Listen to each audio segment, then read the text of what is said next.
Bryce, and I'm joined by no other than my brother Tariq. Middle of the week. We are almost there. We are a week away from Thanksgiving.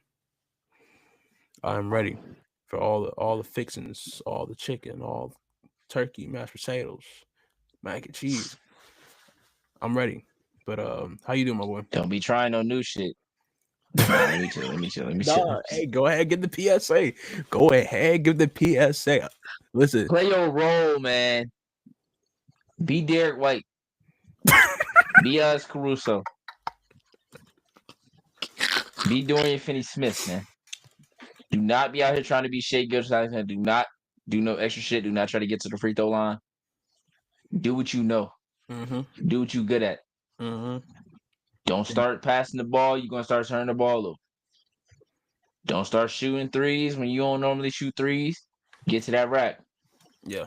When I say get to that rack, that means go buy that cranberry sauce out the can. When I say get to that rack of paper plates, forks, knives, spoons. Yeah. Go buy them store-bought apple pies. Yeah. Patty pie. Do not try nothing new. Do not bring your mac and cheese to the function, please. I mean, I'm bringing mine for Friendsgiving only because I had I did what I had to do last time, so I'm back in charge of it again this time. You know what I'm saying? So we had it was an empty pan. Trying new shit. No, we're not trying new shit. I'm saying last year you tried new shit. No, I'm talking about the last one I had a Friendsgiving. I did the mac and cheese. So the pan was empty. That wasn't I didn't do Friendsgiving last year. I did it the year before last, 2023. I didn't get a chance to do Friendsgiving last year because I ain't gonna like say now. Target was on BS. Yeah, I'm saying it. Tarjay was on BS. You said I could say it now, like Target was just watching you. I don't care. I mean, that was my employer back then. All right, like if I talk trash about Target now, it doesn't fall back on me. No, I'm at least saying not directly. Like, you could have said something then; they wouldn't have known. Anyways, I feel comfortable saying it now. But yeah, because you know one thing. You know one thing. Black people going keep a job. They don't play about their bread. They don't play about their bread. Yeah, it's been a good start to the week. I had our second practice yesterday. Coach T is back for another 2 weeks. Yes, Coach T is back. I forgot to say that last week. Maybe I did. I don't remember. You said it in the chat, but last week. Oh yeah. But I really enjoy coaching, man. It's a lot of fun. We haven't played a game yet. Our first game is early December.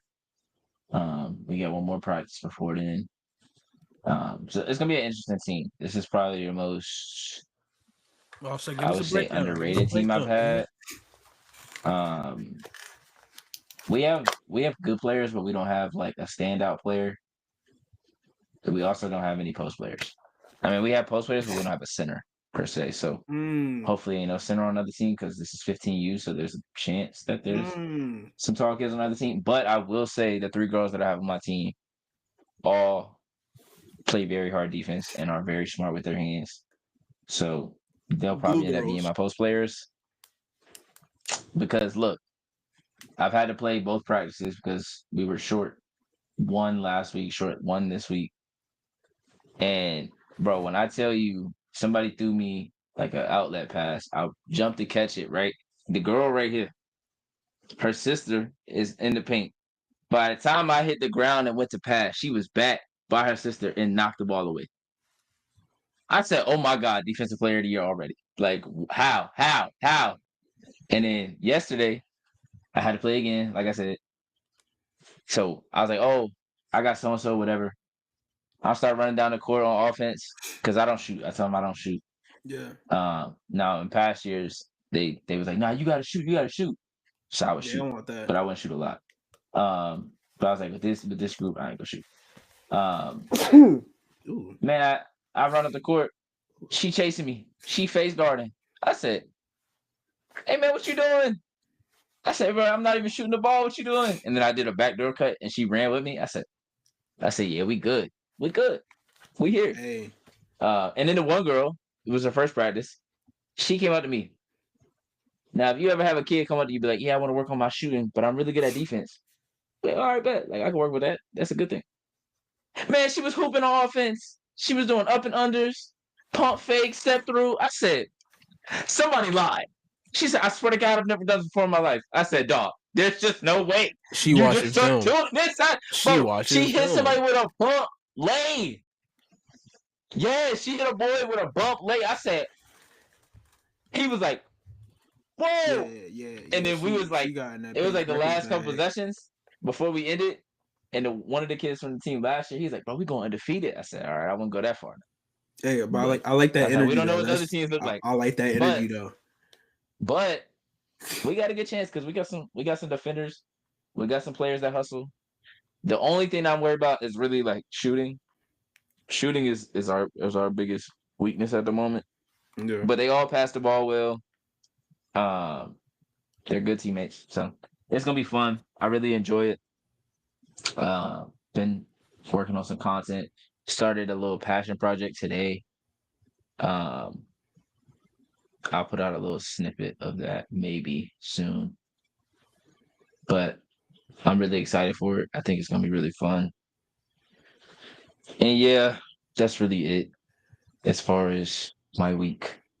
Oh, the first couple of days of the week, I should say. Cat, why are you going to the bench like that? But yeah, how about you, bro? I'm good, man. I had an interesting couple of days myself. I was lit to hear that Coach T is back for one. Definitely be tuning into the weekly updates for that. I see that the WWE shop is unloading the vault on the Cena merch, like the good Cena merch. So I might have to cop up because they released the re-released the champ is here shirt with the champ on the t-shirt. Yeah. Or the title on the t-shirt. Title on the t-shirt, yeah. But I low-key hated that shirt. That shirt was weak. I loved it. It's a but then t-shirt. Daniel Bryan came out with the shirt that said the beard is here, and it was pointing up. I said, yeah. Nah. Don't make me end this shit. When it comes to Daniel Bryan, Brian Banks, you choose your words wisely, brother. Listen, man. Never seen 17. That's my goat. That's all I gotta say. That lame ass catchphrase. The fuck that even mean? We all see your stupid ass. It's like nah. But nah. Shout out Cena, man. Shout out Cena, man. Hell of a career. Sad that it's coming to an end, but I mean, all good things come to an end. No, I'm just kidding. But no, I'm good. Man, I played basketball like full court for the first time in months. Gotta get back right. I'm cooked. Oh, damn. Sad I'm washed. But I mean, I did listen. I played my role though. You know, like I got. Yeah, you lost for sure. Damn, you played your role. We didn't lose a game. I've never heard you say that. I've never heard you say that. We didn't lose a game. What role did you play? Is the question. Don't you dare say you played the dirty role. I was gonna say like you was Derek White. I was Derek White.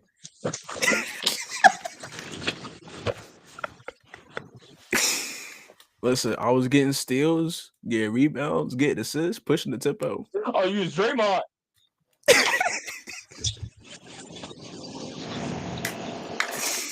Nah, this man Nick getting the chat the right time. Talking about some Bryce is on the court now. Standing playing. But listen, bro, listen. You was out there being Draymond. You was out there being Lonzo Ball with the Cavs. I'll say Lonzo Ball. Nah, hell no, you wasn't doing that. No, because I was getting steals. I was getting assists. Also, you was Trey Jones. Sure. You just gonna say yeah to everybody because you don't know what they've been doing. I mean, no, because it's actually better. I don't want to be known as Draymond Green in 2025. No, sir. Damn, that's crazy. Not 2025 Draymond Green. You don't want to be known as a Hall of Famer? You want to be maybe known maybe 2016. Maybe 2016 Draymond. Why? Because he had 7 threes in the game 7. Yes. But you ain't do that. You said you played your roles. So you damn sure didn't do that. I was trying to get to the right player comp for the you was conversation. Andre Roberson. Yes. God, I did not make my threes that day. You Andre Roberson? Oh, you're wash.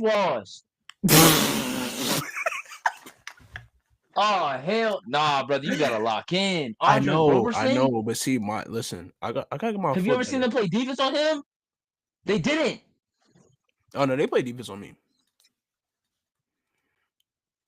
That boy Bryce, the glue guy. I was the glue guy, yes. But you've never been that in your life. I kind of have. Wash. I kind of have in certain environments. Or what environment? It's more so. Oh, it's more Damn. so. It's more so. I'm accepting the role now versus back then. I wanted to. Oh to no, you Portland Mellow.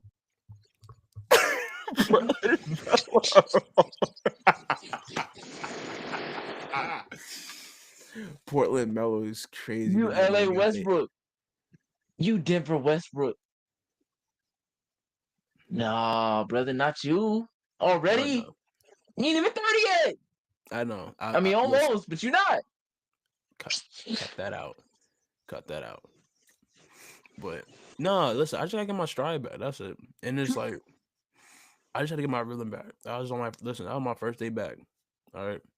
I might hoop again on Sunday. Yeah, I'm gonna hoop again on Sunday. I'm hoop again on Sunday. You come back on here. Hey man, you might gotta hoop before that. I ain't gonna lie.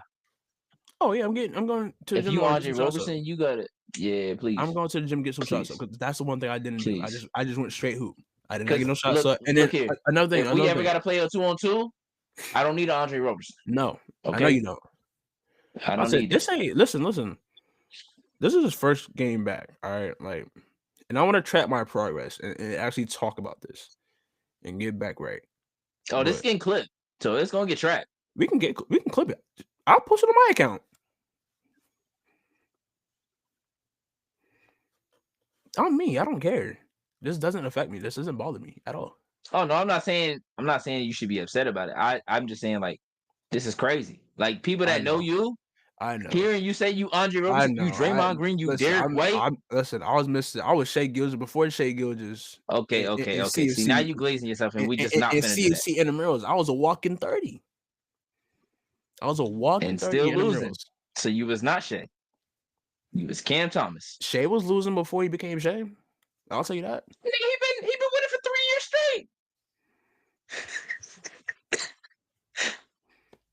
straight. The speed meme. I had the speed. What's the speed meme? Trying not to laugh. But he was like, trying not to laugh. He was like, oh yeah.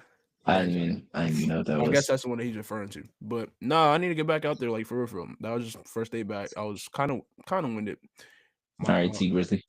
Foot was hurt, so trying to ice that up, get that back right. You're cooked. You had to ice your foot, bro. It's the same foot that I hurt. Like, I re-aggravated the injury. Like, oh, brother, I never got it checked out because I didn't think it's that serious, but it might be that serious.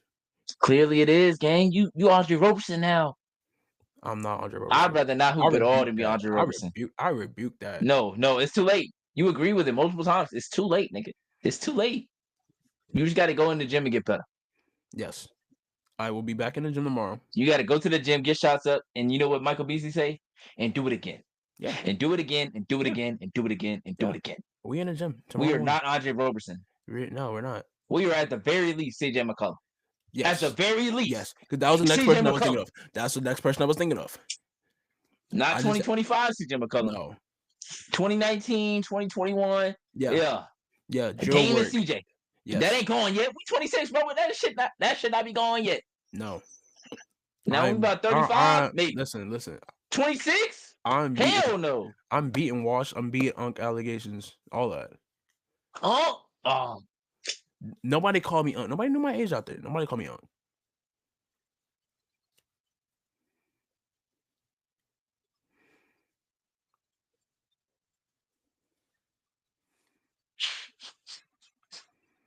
Enough about I just look like CJ McCollum did. He does. Damn. But nah. On the other man. note, back to Friendsgiving, Thanksgiving stuff. Looking forward. Like I said, bringing the mac and cheese back. I'm gonna just stick to my bag: mac and cheese, banana pudding. That's the vibes. And Pause, maybe Nick. what He he said say? that. What?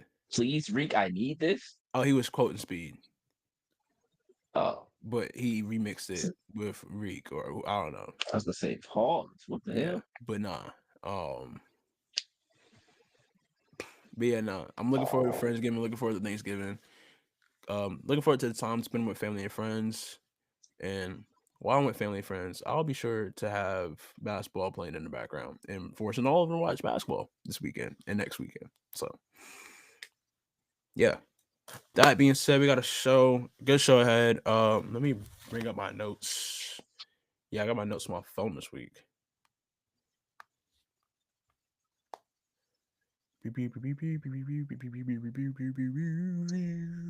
All right. What do you want to start with? We start with the panic meter? Yeah, let's do it. All right, let's rip the band-aid off. So we got 1, 2, 3, 4, 5 teams that we should be panicking about or chilling about. Yes. First team is the Orlando Magic.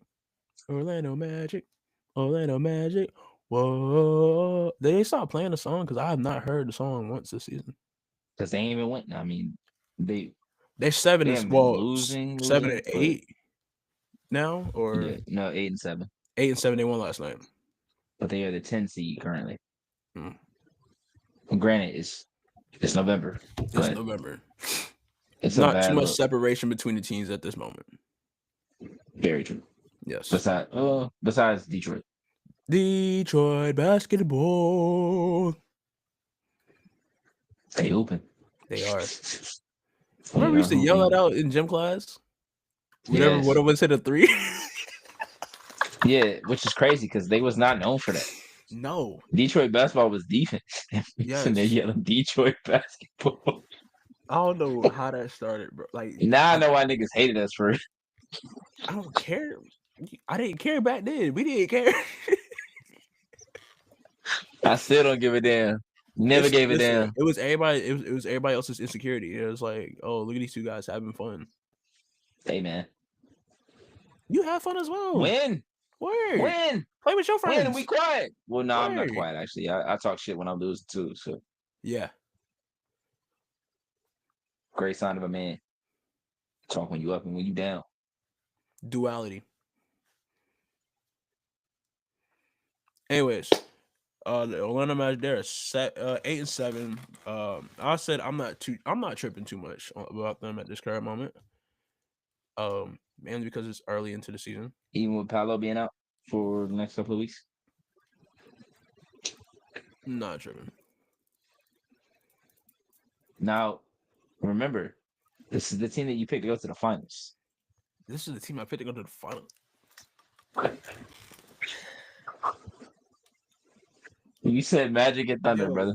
Am I cool? What do I be on? Hey, man. And I wasn't mad at it because I was super high on them 2 years ago. So I'm like, hey, you know what?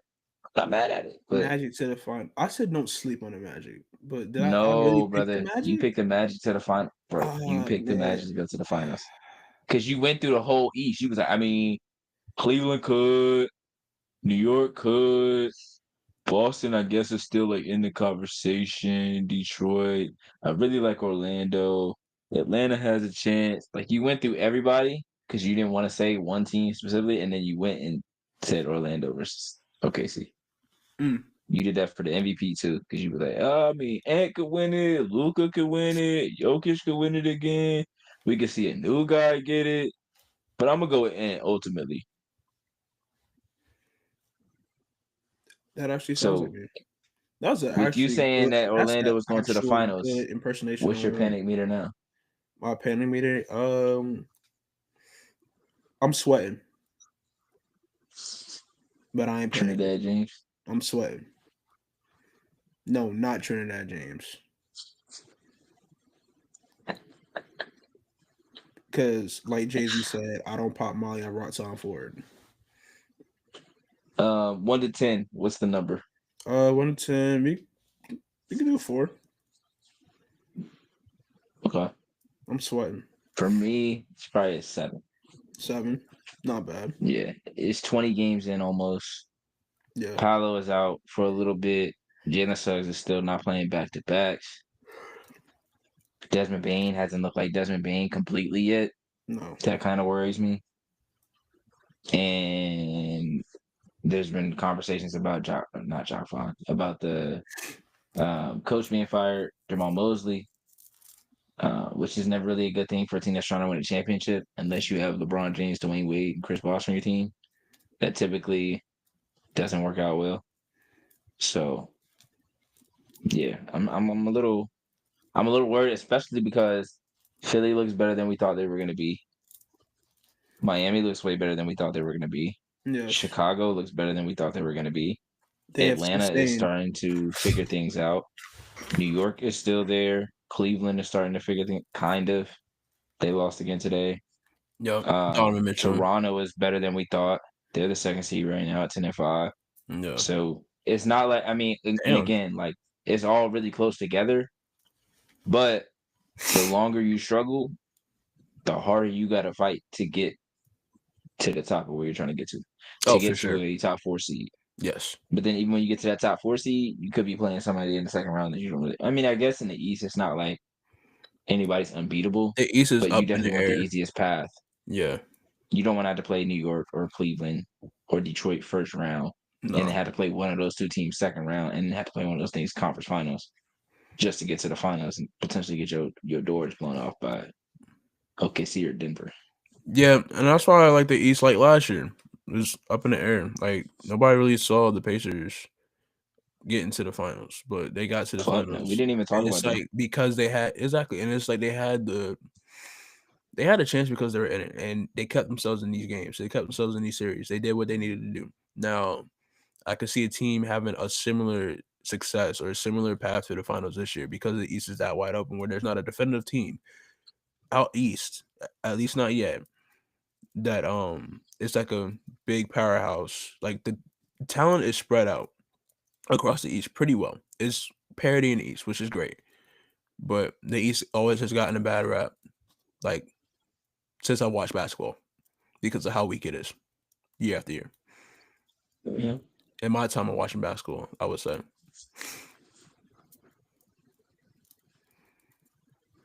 Yeah, honestly, like early 2000s, the East was kind of weak. And then like the mid 2000s, it kind of turned up because it had Detroit, Miami, Cleveland, Boston at a certain point, then Orlando. But the West was always, well, I think mid 2000s to early 2010s, it was kind of both ways. But the West has always been pretty stacked with teams. Like San Antonio was always good. Lakers were always good. Yes. Suns were always good. Mavs were always good. Phoenix. Rockets were always pretty good. Jazz were relatively pretty good. Denver was really good when they had Melo. Like there was just a lot of teams and there's a lot of top guys out there. So it's like on the East, it was just like you got D Wade, you got Braun, you got the big three in Boston, you got Dwight Howard in Orlando, Melo, Chicago at a certain point. Yeah. So it's just like different eras even of Toronto, East Atlanta and at West. different points when they were both one seeds. Indiana. Yeah. Indiana's been pretty consistently there. Shoot, though. even DC during the John Wall and Bradley Beal era. Yeah. Could have been a lot better. Yes. That's all right though. But yeah. I would say 7. Clippers. They are I think they're currently 10 too. No, they're 11. Sorry, they're 4 and 10 right now. You know how I feel about the Clippers. I'm not going to get too crazy on them, but I don't even say the panic, bro. Like this is what I expect. You expect them to be 4 and 10? I ain't expect them to be 4 and 10, but it's like you really put your chips in 5 vets like this. They go all in. I mean, I understand you going all in and like, yo, this is your deck of cards you're dealing with. And like, this is your hand that you were dealt. But I don't know. I feel like they shouldn't be this bad. I feel like they should be at least middle of the pack with a team that's being led by James Harden and Kawhi Leonard. I mean Bradley Beal, he's out. I want to say right for this season now. for the season. He had a hip injury, but it wasn't like he was phenomenal before it. So. No, he's bad, Brad. But yeah, no, they gotta be better than that, man. It's the Clippers. I mean, Clippers gonna clip though, so they're not serious. They haven't proven it to be serious, and it's like they're not doing anything to help their case. So I'm not panicking. But what's your if I'm a definition Clippers of fan, serious? I'm as a contender. So you don't think they've ever been a contender? Maybe the first year Paul George and Kawhi were on the team, but after that, no. 2021, they weren't contenders. Was that what their second year? I think that was the year maybe a tier below contenders. They went down to 2-0. They went down 2-0 to Dallas. Kawhi went crazy the next four. They won 4 straight. And then they played Phoenix in the second round. And I think Kawhi got hurt in like game 1 or 2 and missed the rest of the playoffs. No, it wasn't Phoenix. Because they got to a conference final. So maybe they played Utah. I can't remember completely, but I think they got to a conference finals, but it was without Kawhi. Clippers got to a conference finals. I could be wrong, but I feel like they did. I was just say, I don't think they got to a conference finals.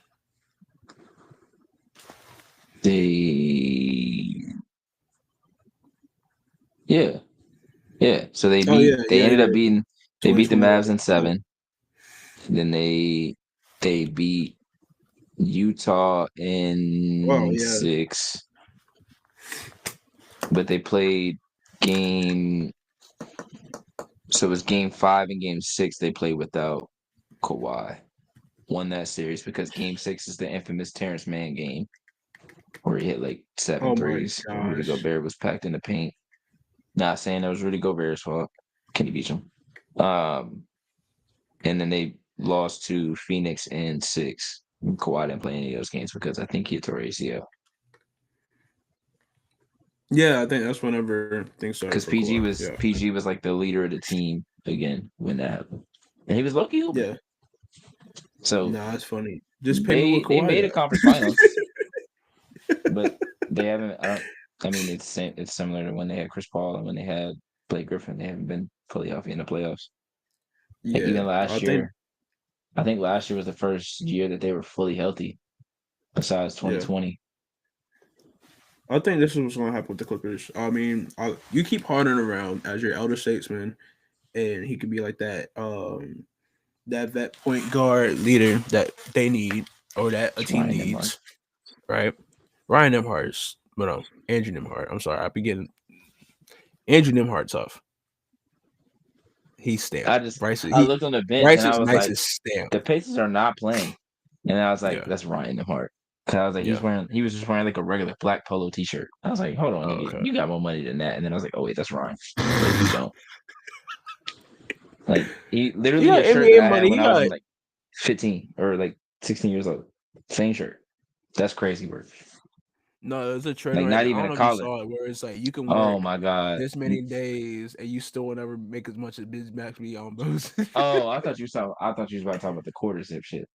Oh no. But no, it was a trend that was like I should have worn a quarter zip on the pod. I mean, I got my polo one that I wear from time to time.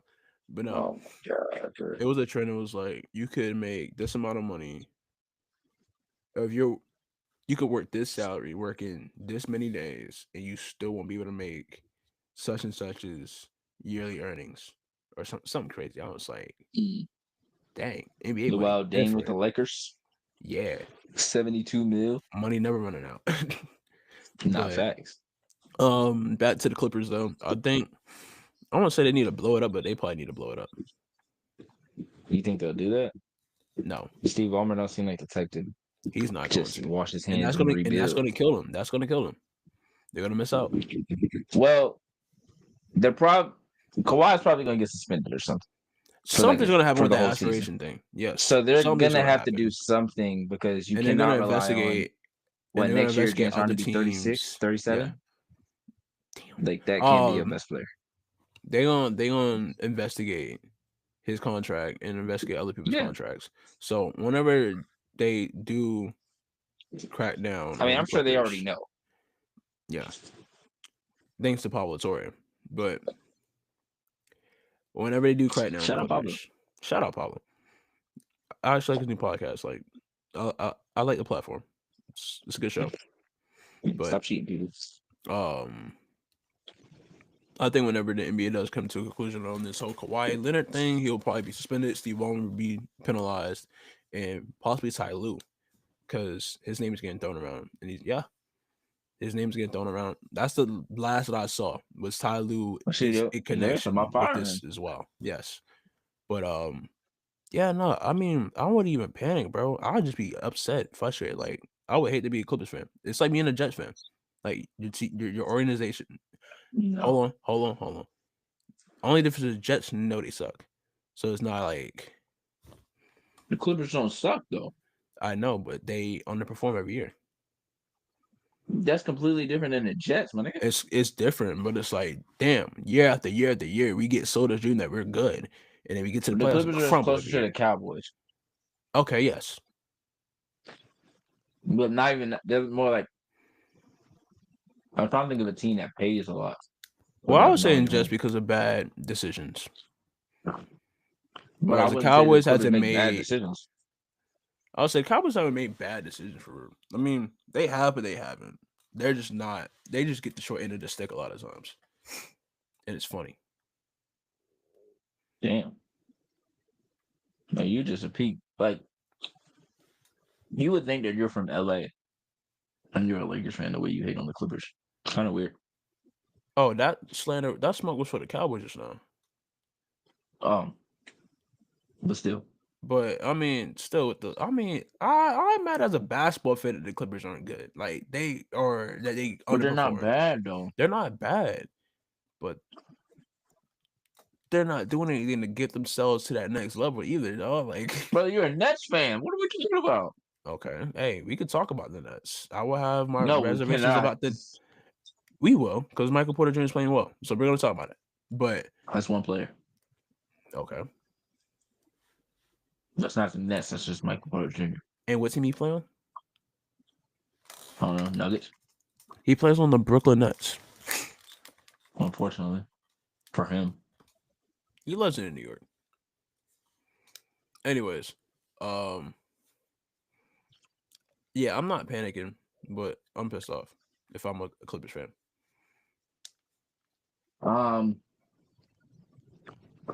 See, it's weird because they obviously don't want to be playing 10. They need Kawhi to be healthy. And he was relatively healthy last year. Yeah. But Steve Ballmer is not somebody that's going to be okay with a rebuild. He's not going to tear it down. He's just going to keep trying to retool. And if I'm a Clippers fan, I don't think they're mad about that because before 2012, they had like 2 winning seasons in like 30 years. So it's like, yeah, like it was like what? I'd rather my team be good and just not. Lamar Odom, Darius Miles, Clippers, Baron Davis, and then it was, which was really only like a 1 year, 2 year run. So yeah, if I'm a Clippers fan, I'd rather be good and just be like feel like we're one move away, or like our players being healthy away than just being in purgatory again. Because would you rather be a Clippers fan or a Kings fan? Yeah, we gotta think about that, brother. You got some work to do. No, because I'm thinking about this current rendition of the Kings, but they suck. They actually suck. No, they actually do. Yeah, I'd rather be a Clippers fan. I don't know why I had to think about that. I had a long day. They actually suck. Drake, we're partying at like 10:30. I had a long day. The Kings are 3-11 Oof. with Zach LaVine, DeRozan, Mark Rosen Sabonis, and Westbrook, Sabonis and Westbrook. Schroeder, Shooter, Malik yes. Monk, Yeah. Keegan Murray. Keegan Murray. I mean, he's hurt, but still, he's on the roster at least. Yeah. But yeah, if I'm the Clippers, probably a 5. Yeah, that's what I'm at Just with it too. because you know what's gonna happen at the end of the season. That's the only thing. It's like if the thing with Kawhi didn't happen, they probably wouldn't be as worried because they would just continue to try to retool. Yeah. But maybe they make a trade for somebody. I don't really know who it would be. Ja? No playing. Who is now hurt for a couple weeks. Yep, so he can't get traded for a little bit then. Yep. All right, so we did Magic, Clippers. The next thing would be Grizzlies. They're 4-11. I'm panicking because of what's going on with my franchise player and how that has contributed to the lack of success this season. So I'm panicking. It's like, what do we do? Like, do we trade and get value, or do we trade and bring pieces around him? Do we try to, play through the season and hopefully draft picks? I don't know what the draft situation is, but hopefully draft picks can help us out, or I don't know. Like, it's just a state of I don't know. It's like their direction is no direction at this moment, but their direction is going downward because they're losing games. They're not good. So I'm at an 8. None of that. So probably see, it's relative because I feel like the Grizzlies should be okay. Mm-hmm. They should just be like, all right, we got to wash our hands with y'all. Yes. Like it is what it is. Now you figure out, is Jaren Jackson a building block, or do we move off of him too and just start all over? Because Jaren Jackson can't be your best player. No. But he can be somebody that you help build around. Like if they're bad enough to get a Cam Boozer or Daryl Peterson or AJ DeMonster. Shit. Having Jaren Jackson there could be a good thing. Or you just let them completely rock out and you put them next to Zach Edey, Jalen Wells, and you just run with the young guys. Yeah. And whatever else you would get, whatever else you would get in those trade packages for Ja and for Jaren. But it's hard to tell because some of these teams way too late. Now, hindsight is 2020, but Ja maybe should have been moved in the offseason. Like, I don't know. It's just he hasn't been Ja Morant in like 2 seasons. Yeah. So the value that Ja had 3 years ago versus today, completely different. Bro had has a shoe that says "Let Ja be Ja." I don't know if that's a cry for help or not, but it's something. It's something to note. It's something to note. He hasn't been the same since all that stuff went down. Like, I'm so serious. He hasn't. He has not been the same. I don't know what happened for him to trigger that behavior to begin with, and then for him to be off that behavior and like be, keep low key. And I don't know, like, because what really reminds me of, and I hate to have this comparison, but I can't help but make this comparison in this moment of Ja being the modern day Allen Iverson because of a bunch of influences and because of certain events that has happened. Like in the Allen Iverson doc, they talked about how he talked about himself. He was like, yeah, when I'm out partying, like in the club till like 3 a.m. or whatever, like that's when I'm at my best. When I'm not, when I'm in the crib chilling with my family, like not on timing or whatever, like that's when I suffered. Damn. Like AI just had to always be out. Like that was always him. That's how he ended up in the whatchamacallit, the bowling alley incident. Because he was just chilling. That was just a spot to be at. Yeah. Yeah, I could. But obviously, I'm not going to do the same thing. But Yeah. Ja. Maybe it's a change of scenery that just changes things for him, changes his perspective. Maybe if he got traded, or I don't know. I don't really know what could happen. I mean, he got suspended 25 games. That's a lot of games. He went through some injuries. Like he's had to sit back and watch everything. So I don't really know what would change his perspective, change the way that he's played on the court. Yeah. Besides just a change of scenery, just washing He's your hands kept a with it. And low if he pro, goes and he man. turns back into Ja somewhere else, then you just gotta. Well, hopefully we can find somebody to do the same thing. Like Yeah.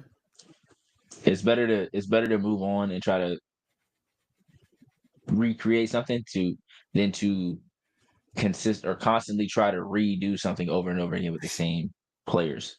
Because Yeah. even if Ja does turn back into Ja, how good is this team? It's This still a team is playing still team in the not West. good outside of Ja. Yeah, Like it's still a playing respectfully. team in the West at Yeah. best. So I Like should that just bring it window up. closed for that current. Well, I don't say current, but like Dylan Brooks left. That shit Um, closed quick. well, I said Dylan Brooks left. Desmond Bain is in Orlando. Um, is Brandon Clark healthy? Depends. Depends. Yeah, I know he's up and down, Yeah, but I it's haven't like seen that him. team. That was that year for them. At least it's that group, and it's like trying to replace and put the pieces around Ja and Jaren Jackson Jr. I don't think Memphis has been able to do it yet. So it's a matter of maximizing the window that you have with Ja and Jaren Jackson Jr. as young stars in the league, and a matter of what your timetable is or what your timetable you think can be. So if like, you building for the future right now, then you build towards the future. You go all in on that. Trade your guys, get the best value, right? But if you looking to retool, then retool, but have a direction. Pick a direction and go down. Yeah, Brandon Clark is out another 6 to 9 weeks. That was an update from a week ago. Oh, Yeah, no, I'm at an 8. yes, it's lucky a wrap for this team. Yeah. All right, next team. Bucks The Bucks. I'm not tripping. started out hot, but they are now 11th spot, 8-7, 8-7. below I'm not Orlando. tripping. Like I said, the East is a toss up. This team has a lot of young guys on it. They're still figuring out their identity as a squad outside of Giannis, and so it's gonna take some time to build that. Like these guys are gonna have to take time to really fulfill and be in their roles. Um, they are missing, I guess, that vet presence because when they had Chris Middleton, when they had Drew Holiday, that was a different team. But see, those were different players at that time too. Chris Middleton is not the same Chris Middleton he was in 2021. Drew Holiday's still a decent player, but it's not Drew Holiday that was in 2021 that Hey, was on that Drew championship team. Drew averaging like 18 and 8 right now. Drew tough. But yeah. I'm not panicking. I'm probably like at a 3 because it's early in the season. Like I still think that they're one of the teams that can represent the East because of Giannis. Now, something happened to Giannis, I'm panicking. Represent the East. Actually, I don't know. I said that and I thought about it, but I mean, I think this will be a play. I think this will be a playoff team. So when you say playoff, do you mean they're in the play-in and they get in, or I'll they say get a anywhere top between 6 5 seed? to 8. I'll say anywhere between 5 to 8. Okay. Because Pistons are good, Knicks are good. So you got Pistons, Knicks, Cavs. You said Hawks. Hawks. You said Raptors are are second 2 seed right right now. now. Miami, Miami Philly, can't count them out. Chicago, all Philly's ahead. good. Yeah. Orlando still ahead.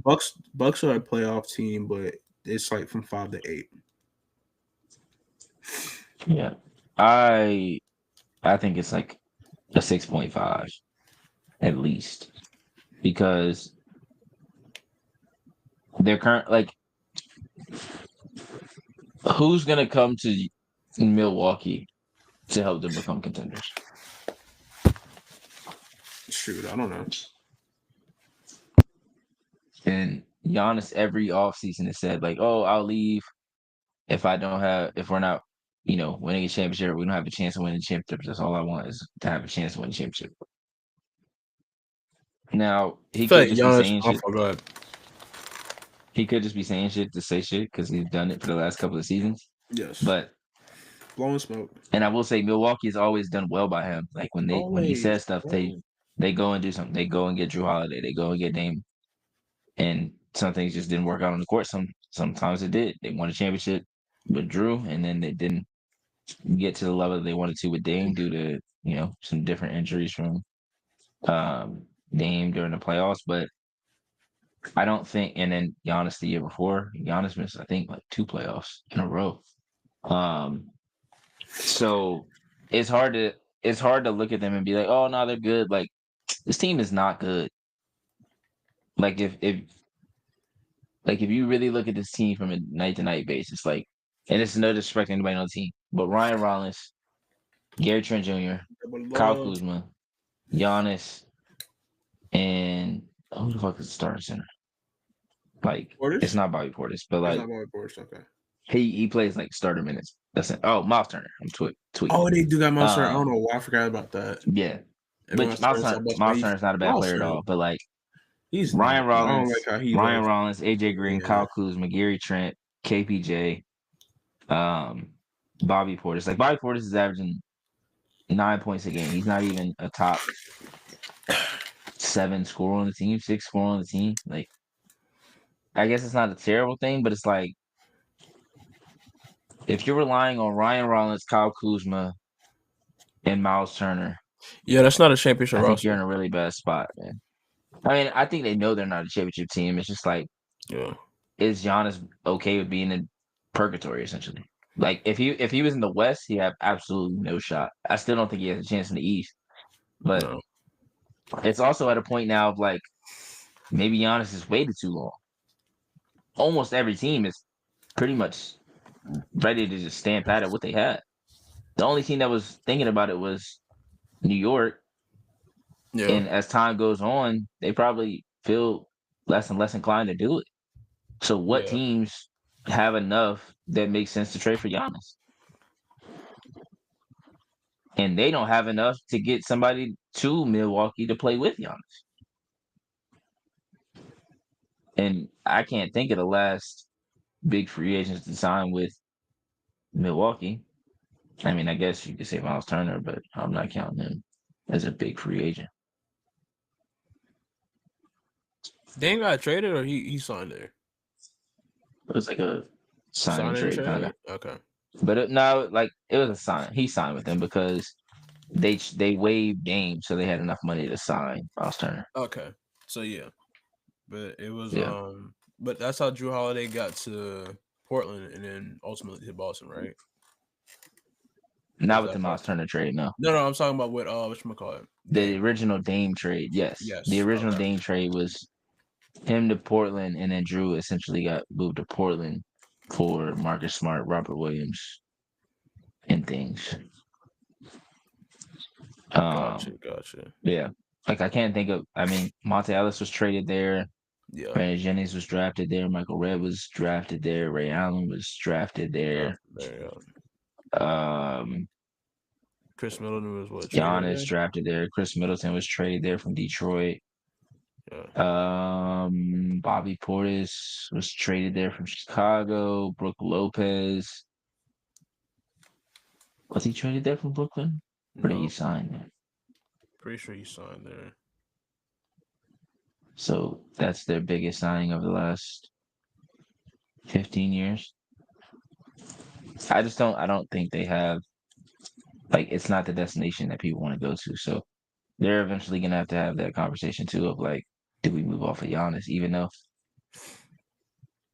like, if you're the Bucks, you'd probably rather just be really bad and have a chance of getting that top pick, bringing that top pick in next to Giannis rather than being average which is still bad in the East, but getting like the 11th pick instead of potentially like the 6th. Yeah. But yeah, I don't believe in the Bucks at all. Obviously Giannis is a top 3 player in the league, but there's only so much like a player can do. Like this is like 2018 Cavs. Like, but LeBron is just otherworldly, so he was able to get them to a certain spot. I don't see this happening for the Bucks. Like they had a good start to the season, but the players that they're having to rely on every night, I can't see it. I can't see it working. That man Braun took Cedi Osman and George Hill to the finals. Jordan Clarkson to the finals. George Hill, Jordan Clarkson, JR, Larry Nance, Yeah. Tristan Thompson, Rodney Hood. Rodney, I'm so hood. Oh Lefty. man. Duke boy. All right. Shout out Next Rasheed team. Suleiman. I don't know why. Shout out Rasheed Suleiman. Shout out Rasheed Suleiman. That's a pull. That is a pull. Maryland. He played at Maryland first. He did. No, you said first or for us? First. No, he played at Duke first and transferred to Maryland. You sure? I am most certainly sure. Played at Duke, transferred to Maryland. I think he got into some trouble. He was at Duke first.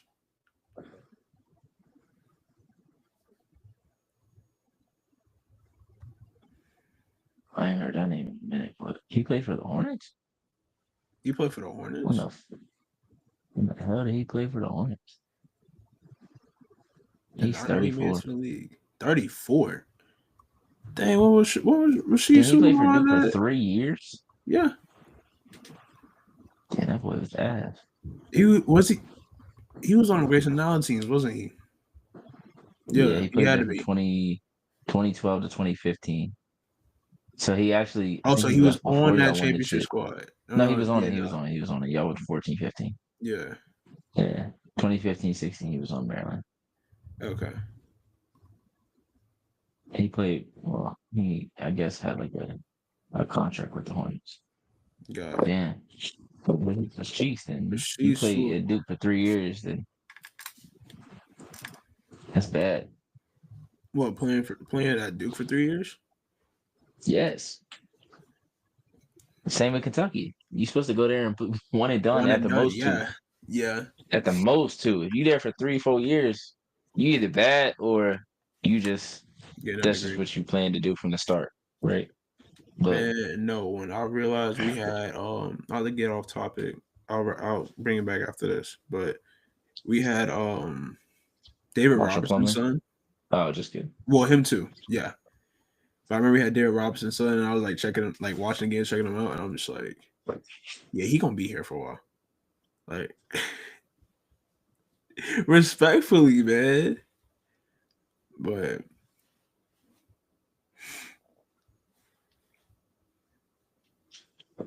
you had to do the Admiral or something like that. No, I'm just saying. I mean, hey, just it's levels. It's levels, but I mean, I don't know, just certain players, just certain, like Caleb Foster. Like now, like I like. What Caleb year is he in? Junior? He's a junior because he was a freshman with Jared McCain. Yeah, when I be seeing them slam videos, and it'd be like, "Damn, he's still in college." He was definitely supposed to. If you in them slam videos, you supposed to be one and done. I ain't gonna lie, them slam videos is looking like those slam videos now I think they've taken the place of double XL freshmen for me. Because of like, yo, I tune in, like I don't care about the double XL freshman cover anymore. I care who's on to the Slam Classic every year. Because they have not missed. That has been the future of the game for the past couple of years on both the men's and the women's side. Because like you'll go back and look, like it'd be somebody that was under my radar back then that's on my radar when they're in college, and then they bring up, oh, they were in that Slam Classic at that game.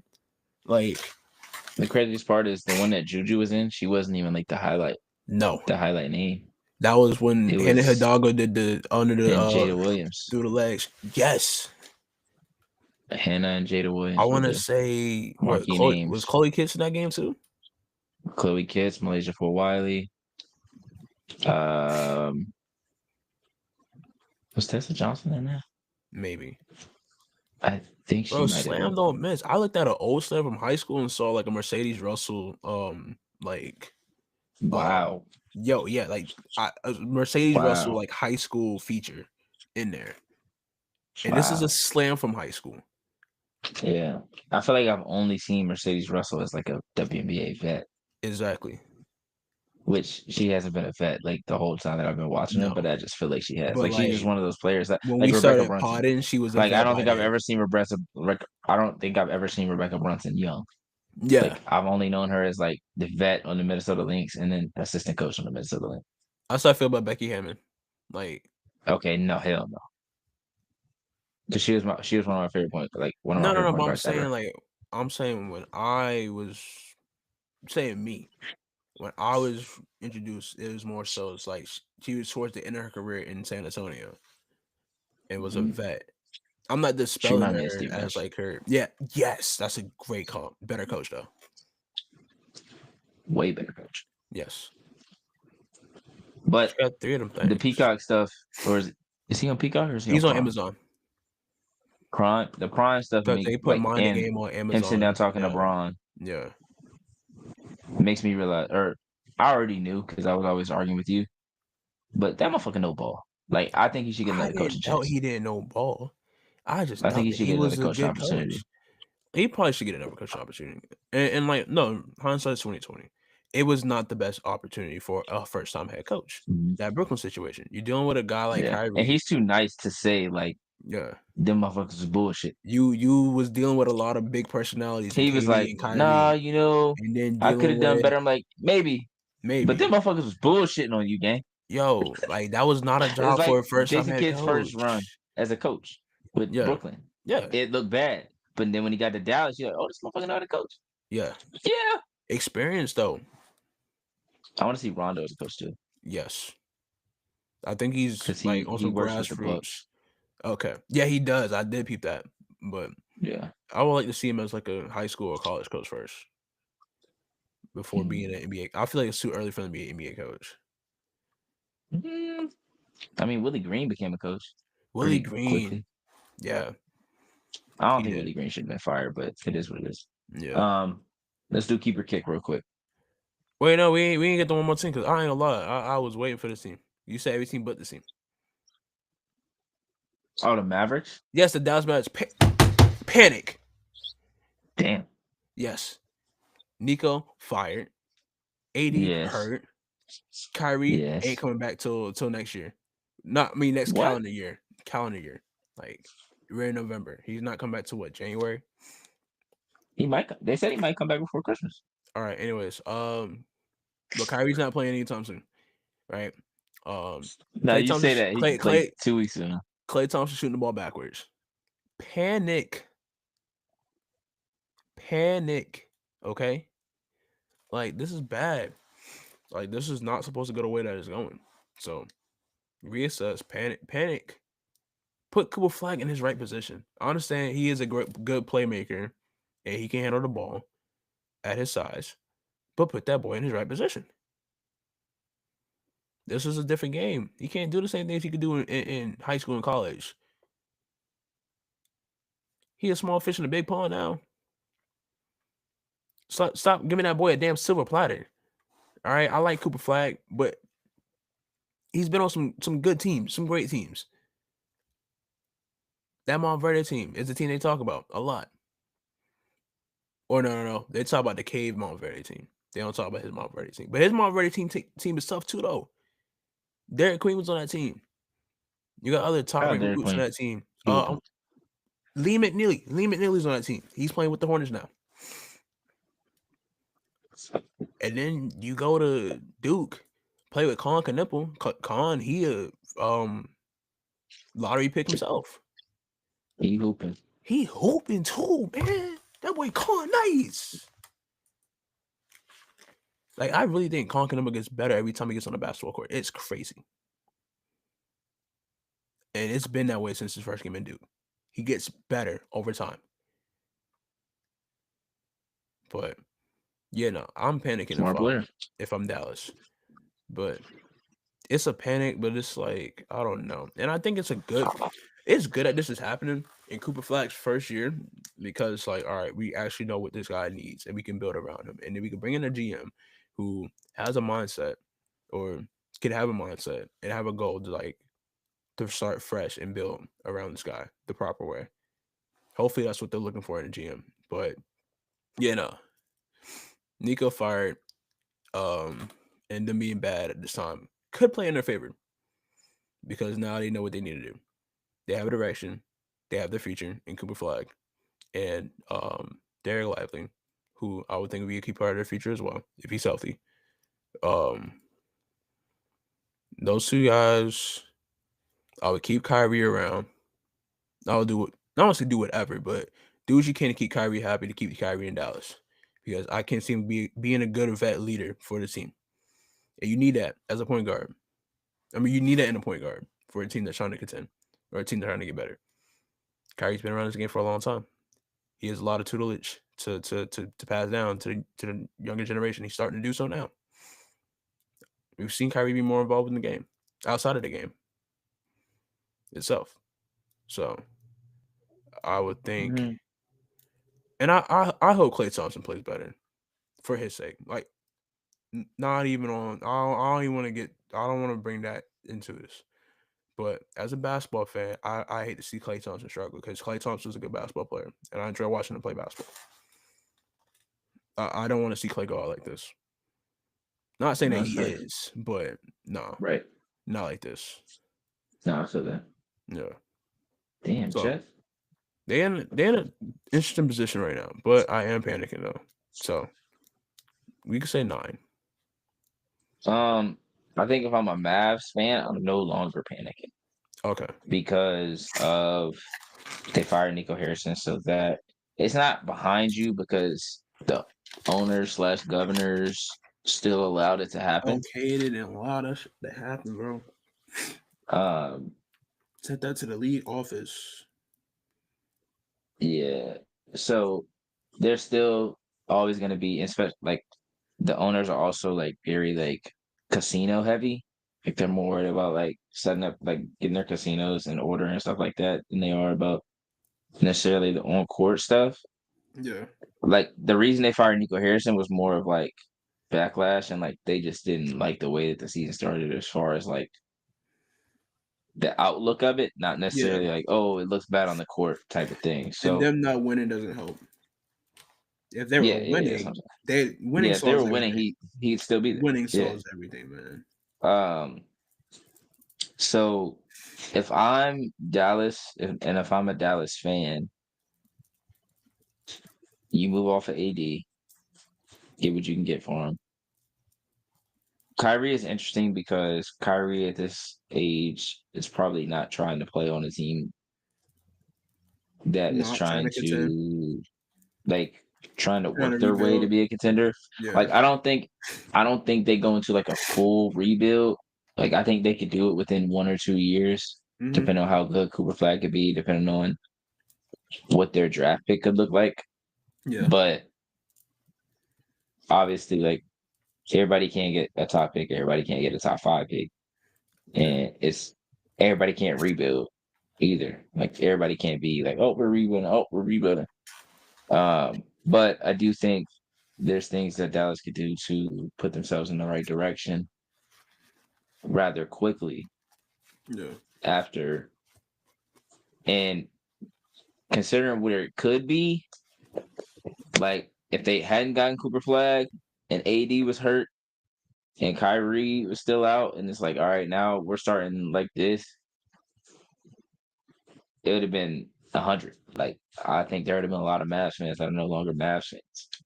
So yeah, I would say it's probably like a 6, maybe a 5.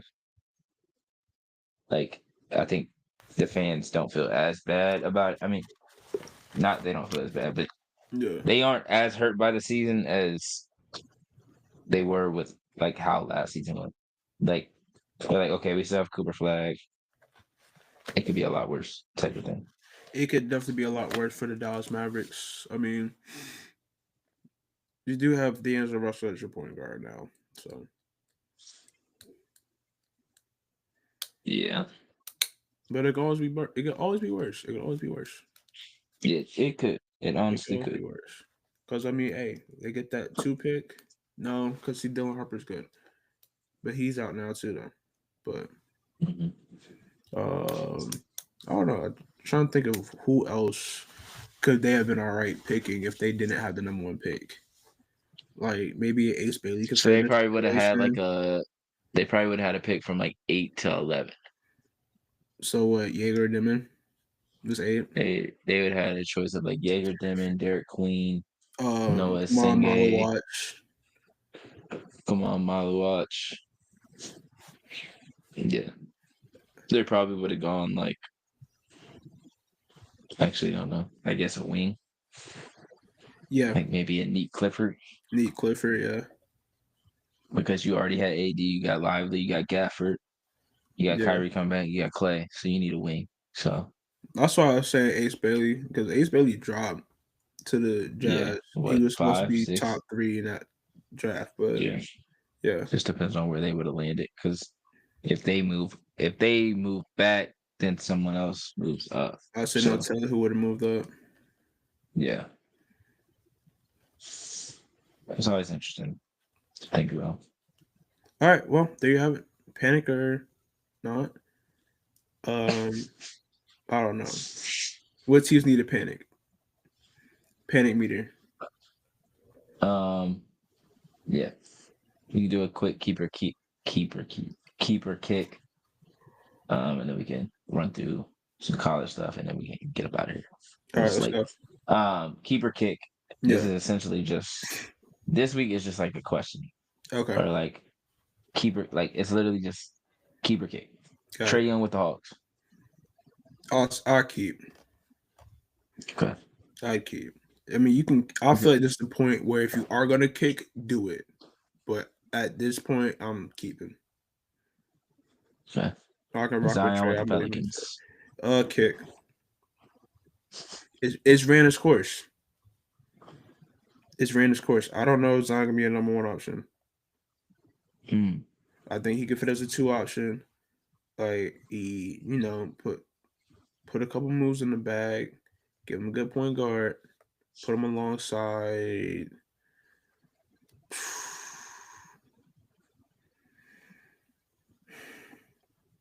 Like if there's a trade out there or there's like a deal, like if he on a team like Cleveland, maybe he could probably help them get over the edge. I Who mean, did push you have them to over give the up? edge. I feel like you gotta add. I mean, I feel like you gotta have like you can't trade Spider, but you could trade Garland in that trade. Okay, so if you trade Garland, then who's the point guard that you're talking about? Oh damn, never mind. Because I was thinking about putting him with Donovan Mitchell, but I mean, they have Zoe, but you don't want to put him in that starting point guard spot because at least he's not not right as now. healthy as he could be. Yeah, he Um, can be that though. Now if they would, I don't know. I don't want to say Ty Jerome, like he's just super hooper, but maybe nah, they wouldn't take No, that. Tyler Roma's in Memphis. No, I'm saying that's what I'm saying. If they still had, I was Oh, gonna they say if they still had still Ty had, Jerome. Okay, but yeah. I don't want to make it seem like Ty Jerome is just like some Man, won't be. trade. Listen, trade Zion Williamson to the Clippers. I was thinking about that when you was thinking about teams. Trade Zion But Williamson again, to the who would they Clippers. trade? Somebody got Because to if eat I'm the that Brad Beal Pelicans, I don't have contract. my first round pick, Somebody got to eat that so I Brad Beal need contract, something. bro. No, fuck, no, they're not doing that. I'm giving up Zion Williamson. I'm taking Bradley Beal back. I know that's terrible. I mean, Bradley Beal's contract's not big anymore. He got bought out, I thought. He did get bought out. So his contract is like regular. Um, who Yeah, does I the mean, Clippers have? in They traded theory, it Norman could work there, Powell. but do you really want Zion and Kawhi on the same team? that's the thing. Is like maybe a few years ago, but not where the now. hell would Zion go? Yeah. Like he would have to go to a team where him being hurt doesn't hurt the team as much. But also, if you're trading for Zion, actually his value isn't really high. If you trade for Zion, you were putting a lot of your chips in. Yes, but also you shouldn't, because he's not as valuable as he once was or as he could be. He might be worth like a couple. But you want to get rid of him. You have to get rid of him. Let's see. We don't need him. Package. You could say what? Role player, couple first. Damn, that's too low. I would say probably like a role, a young player, a role player, and then 1 or 2 first. Okay, like there has to be some kind of young player in there because they don't have a draft pick, because Joe Dumars traded to Atlanta, which is nuts. Because Atlanta, that's why I asked about Trae Young, because they look good without him. They could still end up with a top 4 pick because the Pelicans are so bad. Now I don't know if there's a great point guard in the class, but maybe you keep Trae Young, then bring in that next guard. There's nobody that has stood out yet, no. Because like Jalen Johnson, I feel like Jalen Johnson and Cam Boozer would do the same things. Yeah. So it's really what you got the top. Devonta could play next to him. You got Caleb Wilson, play next to him. And then you got they do the same things. Kyan Anthony, which I don't know if Kyan's coming out after his freshman year, but he's looked pretty solid. But those have been like the big names as far as like college basketball goes. Yeah, it's hard to tell. Oh no. But yeah, no, I'll say Zion kick, man. LaMelo with the Hornets. I want to say, what is it, keep or kick? I want to say keep, because of how much LaMelo means to the city of Charlotte in that area, and how he's like, I don't know, that's just how they Charlotte is I would say Charlotte's a good fan base in terms of like their homegrown stars. They really get behind, like they really got behind Kemba. They're getting behind LaMelo now, but see, LaMelo's not always available for them to get behind. So this is true. But I mean, they brought in Colin Kaepernick this year. They got some other good forwards in the draft as well, in Ryan Cartbrenner and Lehman Neely. Sion James, they drafted him as well from Duke. So they got a good young team. Their other guys have been healthy this year, or relatively healthy-ish. I don't know where Grant Williams fits on this team, oddly enough. I don't think he matters, respectfully. Nah, but I mean, they need their top 3 pick to stay healthy first. Yeah. Well, it's 3 seasons. Well, two and a few seasons of him being hurt. A lot. Yeah. Like he got hurt rookie season. Got hurt pretty early last season. Missed the rest of the season. And they gotta fix some doggone shoes. I'll tell you that. They got it's probably them shoes. They gotta. Is it an ankle injury? I mean, he always got some type of like foot injury, leg injury, whatever. I'm talking about the other one, not LaMelo. Oh no, his was a wrist injury. Yeah, that's what I think last year was something different too. Last year was a wrist injury. Yeah, so this year might be something different. Yeah, I'm talking about the other guy. He stayed hurt. You're talking about Mr. Pro Ready from Bama, right? Yep. I laugh at that every time how that became a thing. Like when I tell somebody about Pro Ready, I'll be like, I saw him. I've seen him in person. He Pro Ready. But no, he should be back by next week. That's his estimated return. Okay. But yeah, it says Charlotte recalled Miller from G League's Greensboro Swarm on Monday. He was cleared for on-court activity on Monday morning and immediately joined the Swarm for practice. It'll be interesting to hear how his shoulder How should respond to the increased That's workout? what I thought it was. If he fared well, it's possible he'll be back in rotation for Charlotte sooner than later.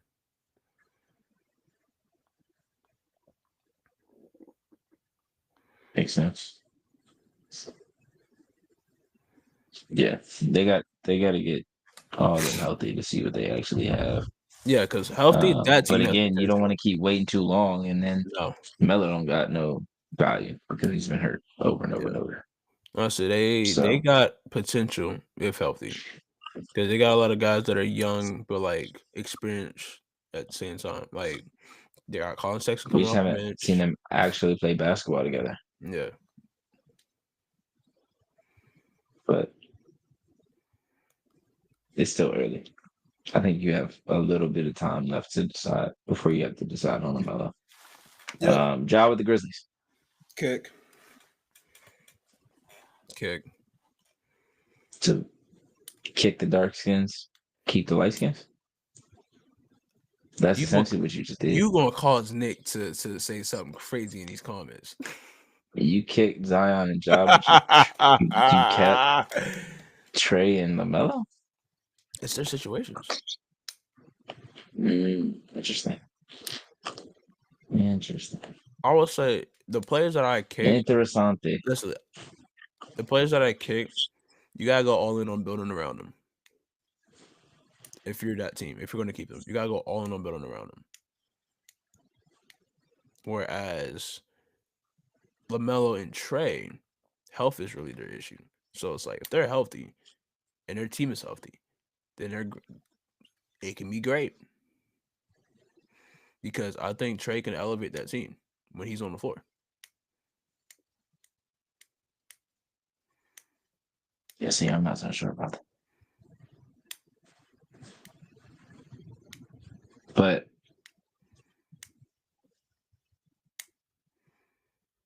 yeah, I mean, it's hard to expect because it's not 2K. You can't just make all right, trade them. But how long do you want to be in the same spot? Is the question. Oh, you give it Are the 2 Hawks years. okay with being 5 to 10? You give it for the another last year. 4 years. You give it another year. I feel for these keeps. But also at the same time, it's like the league has so many players and it's ever changing and so many good players that it gets to the point of like, where could they go? Yeah. Because while 10 teams feel like they're gonna win a championship, 10 teams are like trying to build something. 10 teams don't have much and are trying to rebuild. So it's like everybody's trying to get better. Like, if you're in that, you're not gonna be able to trade with the teams that are in that. If the teams that are contending have enough to where they don't need a Ja Morant or a Zion Williamson to put them over the hump, and then the ones in the middle either don't have enough to trade or don't feel comfortable enough trading for what would come back. Would you do a job for trade? No. If I'm who? Either party. If I'm the Hawks, no. Okay. If I'm the Grizzlies, yes. Because Trey has been more healthy. Like even if I'm not the biggest fan of the way that he's played with the certain teams that he's had, he's healthy. No, he's relatively healthy, more healthy than Ja, and he's probably no. I don't know who's easier to build around, but I've seen it work with Trey.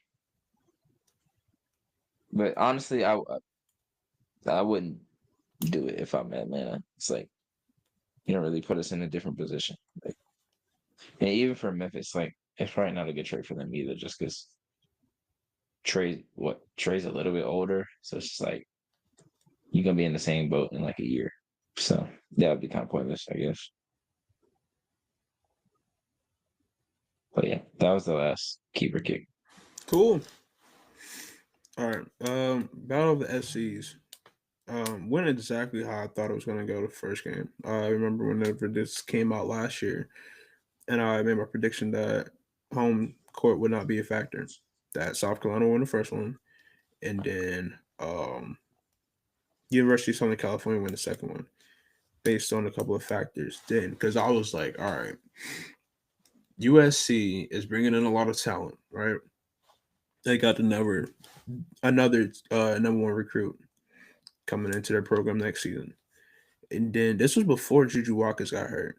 So I would have loved to see Juju Watkins against this South Carolina team in this game, along with Jazzy Davidson and Kennedy Smith. But I mean, still, I mean, USC played well. It just was Carolina was too much. It's levels. Yeah, South Carolina is just one of those teams that you have to play damn near perfectly to beat Yeah, them. like that's a You have to basketball beat them in every program. facet. Yes, Yeah, that is you not have to saying beat that them in every USC facet. isn't a basketball program either, because they definitely are in their own right. But I mean, we talking about 2025 in this current moment.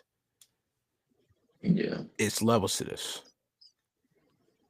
Now, can USC get there? Yes. Will they get there? I believe they will. I mean, I hope so. They got number one overall recruits. So, All right, you got 3 of the last 4. I think Kennedy Smith was number 2. So, no, I think she was like number 6. Mm. You had Sarah Strong, Joyce Edwards. Yeah, I think she was like number 6. Yeah, this team is a lot better than people thought, but also there's some things there that like make you question how some things are going to look against top teams, like fully healthy teams. But again, it's South Carolina, so like again, you have to play perfectly to beat them. You have to rebound the ball well. You have to defend well. You have to score at a high clip and at an efficient clip. Like the things that UConn did in the 2 games against them last year is what you have to do to beat them. Because like Yep. the last couple of years when we've seen South Carolina lose, it's been to Texas, where they just kind of like both teams just kind of mucked the game up. Neither team really shot well. They lost to UConn twice last year. They lost to Iowa, 3 years ago. Yeah. They went undefeated the year after that. Yeah. So they don't lose very often. If they lose like that, like now that I think about it, it's like the losses that they had have been thanks to not single player performances, but performances where players really shine and It's like when took over Alabama a football moment. was losing, Yeah. peak Saban era Yeah. or prime Saban era. Like you have to get you have to have one of those players, and the team has to do what they need to do at the same time. Yep. Like it's the Because same. It's hey, the same way for UConn. UConn's Like when defense UConn is loses, crazy. it's top players being top players like Arike Gombawale going nuts. Yep. Let's see who else. You had Juju go crazy. Hannah Hidalgo went Yeah. crazy. Rory Harmon had a Yeah. great game. Like Yeah. when those teams lose, it takes a special performance, and it also takes the rest of the team making the right plays, making enough plays to Yeah. where that player can take I don't want to say take a play off or two, but the player doesn't have to make every play. Like you got to get to loose balls. Some Yeah. things got to go your way, like fouls, turnovers, that kind of thing. So yeah, and without Juju, it was going to be hard for them to win this game, regardless, just because Jazzy Davidson is a good scorer, but she's not comfortable getting to her spots yet. Like, No, and like this is what makes certain players offensively so entertaining and so like what's the word? Impressive. Because yes, Jazzy Davidson is a good scorer and has the ability to be a high level scorer. But what we've seen from Juju, what we've seen from Paige, what we've seen from even a player like Gianna Neekins, like right away, like efficient, get the spots, understand your spots, and be able to do it against anybody. Paige was able to score on anybody right away. Juju able to score on anybody right away.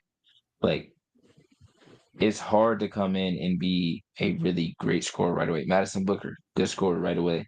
Like it's hard to come in and be a great scorer right away, but we've seen it so often now that we just assume that these other freshmen are going to come in and go crazy right away. Like people were on Aaliyah Chavez last week after the UCLA game, like, oh, she doesn't look good. She played 2 fucking games. 2 games. She has to play 3 more years. Like literally has to play 3 more years. So like people trying to write people off right away, but then also not giving anyone credit when they've been good for 3 years, like Lauren Betts. Like the shit's weird. It doesn't make sense. But people are always trying to find ways to put down somebody. So I'm sure people were looking at Jazz Davis like, oh, you had that one good game. What happened? Like she's a freshman. She played one of the top teams in the country, one of the best defensive teams in the country, one of the best, most well coached teams in the country. In what her third, fourth game as a college player. Like these things take time. I think next year will be a lot different. I think even if they played in March, it would be different. Not saying that I think USC would win, but I think Kennedy Smith, Jazzy Davison would both look a lot more comfortable against South Carolina. Like I said, or like I say a lot, sometimes that South Carolina game, you lose before you start playing. Like the way that you have to prepare and the way that you're talked to, you probably feel like you're gonna lose. Or not, I don't want to say you feel like you're gonna lose, but you feel like you have to be perfect. And when you don't start out the game the right way, that's when you start making mistakes. And you're like, all right, we have no chance to win this game. Who do you think who do you think is the most effortless scorer in the country? Right. Currently, effortless. That's a good question. Because I want to say Gianna Neekins. I think Michaela Blix is in that conversation too. Michaela Blix is definitely in the combo. When I think effortless, I think doesn't take a lot of dribbles, doesn't take like a ton of energy. Yeah. Like someone like Hannah Hidalgo is a great scorer, but I think it's not effortless. Like she has to work hard to score, especially with the team that she has now. I would throw Juju in the mix if she's healthy. I mean, when I say if she's healthy, if she's healthy, she's the easy answer. Healthy Juju, yes. Yeah. But like currently, that's playing now.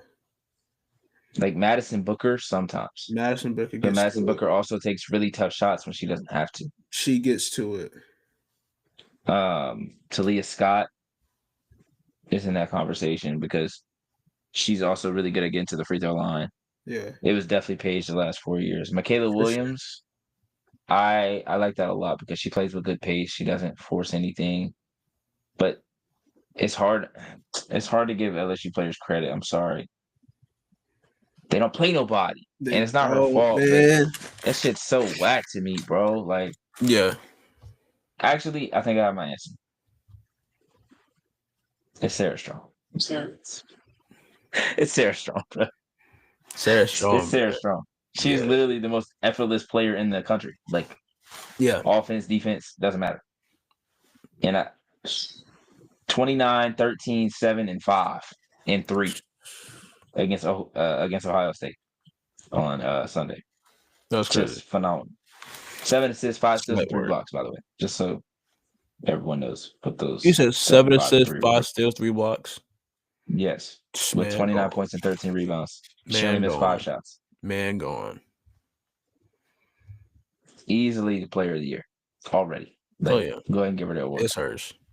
Because I was like, I think AZ might, be good, like be too good next to her for her to not really get her numbers. She's averaging 28 and 5.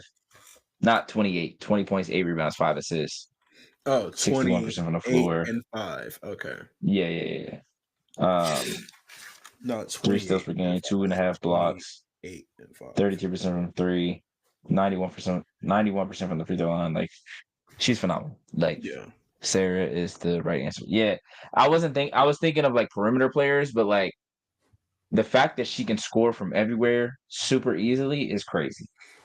Yeah. Like, she's Maya Moore and like I don't know. Maya She Junior, like she man. doesn't have the same. She doesn't. She's not. She's taller than Maya was, Yeah. and she doesn't have the same frame as Maya, but she has the skill set of Maya, which is just crazy to me.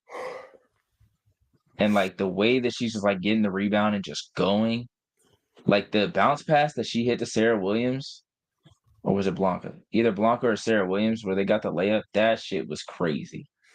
I was like, there's no way she like the commentator was like, oh come on. Like somebody is not supposed to be she's not supposed to be able to do that, bro. Oh Like what man, are he said, we "Oh come doing? on." What are we doing? Like she's like so good to the point of like it's just like, yeah, Sarah Strong. Like that's how like that's what it was like when you were watching Maya Moore. When Maya Moore was at UConn, it was just like, they got Maya Moore. We don't what can we do? Nothing. Like we Right. saw like every team, every top player has struggled at least a little bit against South Carolina the last couple of years. She has She did a my little bit more in the game first with game, Stephanie Dawson body. honestly. Yeah. Yeah. Because what is Sarah Strong like 6'3", 4? She doesn't seem as tall. No. She's 6'2". 6'2". Maya Moore, I feel like was like 6', 6'1". But yeah, she has the frame of like Stephanie Dolson, but not like the height of Stephanie, because I think Stephanie Dolson's like 6'5". Um, I'm trying to think of like the perfect like there's someone I'm thinking about, but I can't think of their name. But Maya's 6 foot. 6 foot, yeah, that means because she's like a tall 6 foot. Like Maya Moore was weird. Like like she stood next to DT, which I think DT was like 5'10". But like she would stand next to DT and she would look a good bit taller. But then you have like DeWanna Bonner who's like 6'3", who looks taller than who looks a lot taller than Sarah Strong. It's just like sometimes the frame of a player like makes them look taller or shorter. Um, but yeah, I think Sarah Strong's easily the most. But AZ is also in that conversation. Like AZ might be number 2, and as an effortless scorer, like I don't think I've ever seen AZ work hard to score a bucket in her life. Like high school, college, over like USA, UConn, like she is like Klay Thompson.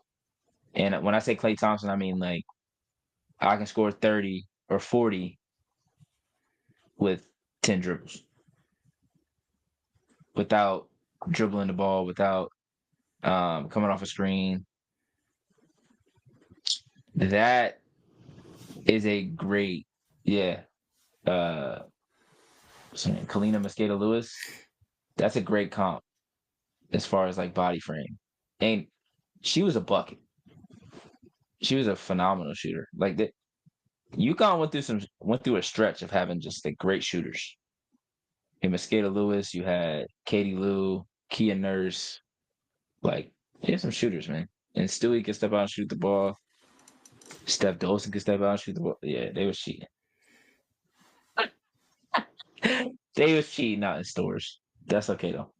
Yeah. Um, yeah, I would say Sarah Strong. I would say Sarah Strong, AZ, Gianna Neepkins, Michaela Blakes, Michaela Williams, Madison Booker are like the ones that score effortlessly, at least. Um, yeah, I don't know if there's any other post players that score like effortlessly because it's kind of tough to do that in the post because they be hacking sometimes. Yeah, she definitely had a clip. That shit was crazy. I think she has the best. Yeah, that makes sense. I mean, she was getting a lot of open shots too. So yeah, her running the best percentage. That would make sense. Um, yeah. TCU. Hey man, they looked really good. Shout out Olivia Miles. Like She getting to it, man. I don't want to say Elite Eight, but they might be an Elite 18. Like I love what this team looks like, especially with Donovan Hunter being able to score like 15 to 16 points a night, shooting efficiently from 3. She was taking the ball off the dribble, getting to the rim. Marcia Suarez, oh my God. She was out there. I don't even Bro, I saw her play a cow.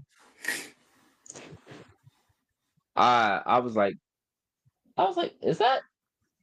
And it's crazy because I did a whole freaking preview, and I still was like, Martha Suarez is doing that. She did that because she was doing like some behind the back, off one leg, hitting deep threes. I'm like, damn. And then Clara Silva would get a nice little step through, use her pivot feet. I'm like, damn, this team kind of tough. Then Maddie Sher hit a corner three. I said, damn, bro. Olivia Moss didn't even do nothing yet. I like, yeah, I like this. I like this a lot. They look really good. Olivia looking comfortable too. Oh, this shit easy for her. Yeah, she getting to her and bag. She shooting that 3-ball well, bro. I'm telling you, if she starts shooting that 3-ball well, it's a wrap. If y'all know how I feel about Olivia Miles, I'm gonna let you know right now. She one of the ones. All right. Don't play with that girl. She's not one of them.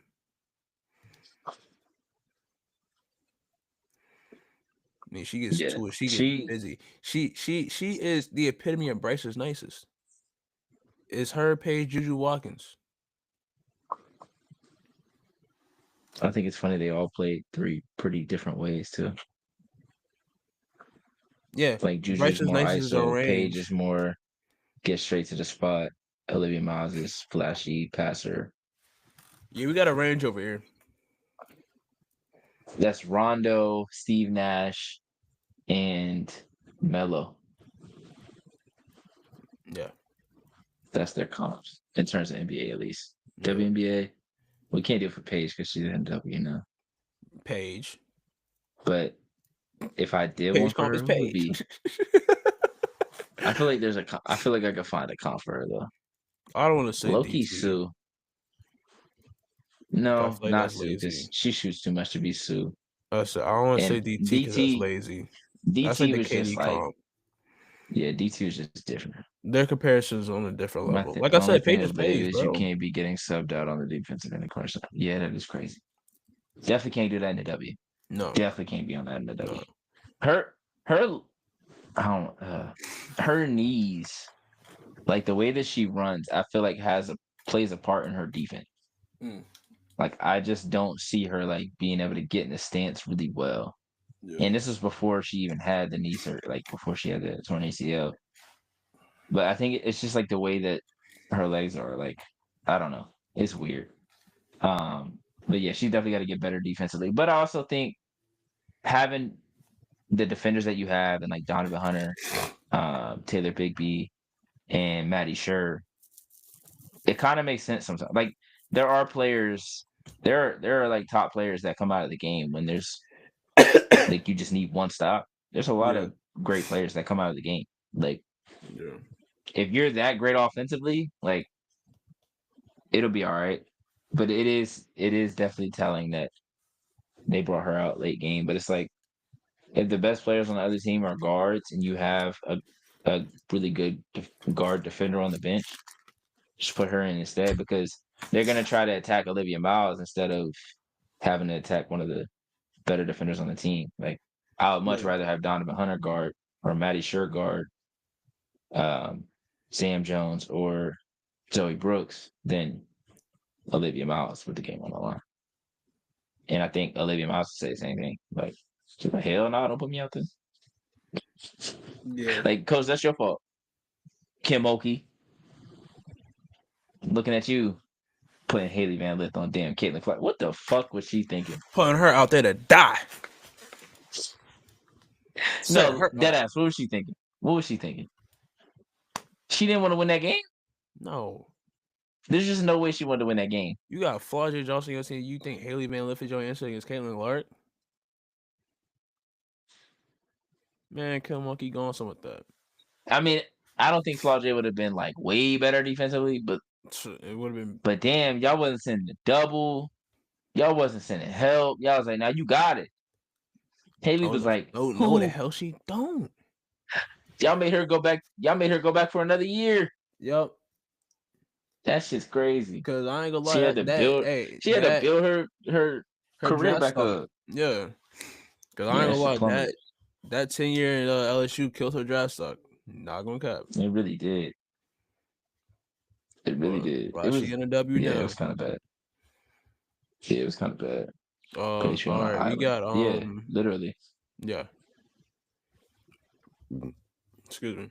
All right, what else we got? Michigan dominated Notre Dame. Sorry, Jordan. Speaking of Notre Dame, Um, that game was bad. Like, I don't want to say I'm low on Notre Dame because I think it's just because I've been so high on Notre Dame for for the the last last 4 couple of years, years, but they've had reasons and for they us to had be so many high on players them. go to the W. They had reasons for us to be high on Like, them. They damn near had their whole Olivia lineup. Miles there. They had Maddie Westbeld there. They had Sonny dog, Citron. Sonya Citron. What's her name? Kylie. What's her last Watson name? Watson. was at Villanova, Yeah. fouling out of almost every game. Good Let me lord. chill. Let me chill. That's I don't mean it. I didn't mean that They in a had Natalia disrespectful way. Marshall, who came off the bench and helped them out a lot. Respectfully, she was not. She was not. Respectfully, Who else she do was they Scala have? this year. If you know, you know. I'm well aware. Yeah, it's just you lose all those players, and you don't And you keep necessarily what? bring in Not keep, but enough talent, or you don't bring in the same kind of talent to replace it. no. And I think Olivia Miles leaving kind of hurt them because I don't think they had planned for that, Big obviously, time. which they kind of should have because there was a chance she went to the draft. So she essentially just went to the draft. She didn't even like. I mean, yes, she transferred, but even if she went to the draft, this team would still look The relatively same similar, way. and I don't think Yeah. this team is good enough. Even if she was on this team, like I would still be pretty high on them, but I wouldn't think that they're winning a championship or That would anything be because yeah. they're still missing a post. Like they don't have a post presence. Like Yeah. Gisela Sanchez should not be your center. Should not be your center. Like it's hard, and they're gonna play teams that have way better centers than what Michigan had. Like Sofocanic is good, but she's not that damn good. And it wasn't like she was just out there killing them, but like I don't know, they just looked like they wasn't even supposed to be on the same court as Michigan. And maybe that was just one game. I saw, you know, Notre Dame tweet out retool or refocus, retool or something like that. Okay. Like y'all play USC now. USC is a better game for them because USC has less weapons offensively Yeah. than Michigan does. Michigan has Silas has Olivia Olson, Sofocanic, Mila Holloway.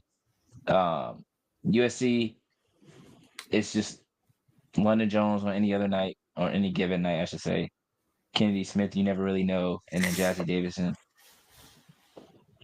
could be what we saw against South Carolina. Could be what we saw against NC State in the second half. It's you don't really know. So that could be a game. That could be a good game for Notre Dame to try to find their footing. UConn versus Michigan, like Jordan said, game of the weekend. Game of the weekend. Like I know a lot of people probably think UConn's probably gonna blow them out. I don't think so. I think Michigan make this a really close game I think they do as well. because they have the ability to attack the guards and to make the guards guard, but also make the guards have to do things on offense. Now I will say Sarah Strong is probably still gonna have a really good game. I don't think Michigan has anybody over there, but I do think Kendall Dudley and AZ Fudd is a really fun matchup as far as defensively, not Kendall Dudley on offense. But what she can do defensively, I think could be really fun. And being able to throw different bodies at AZ Fudd as well. Being able to throw Silas Olivia Olson, which I think they could also send Olivia Olson as a double team / helper at Sarah Strong as well.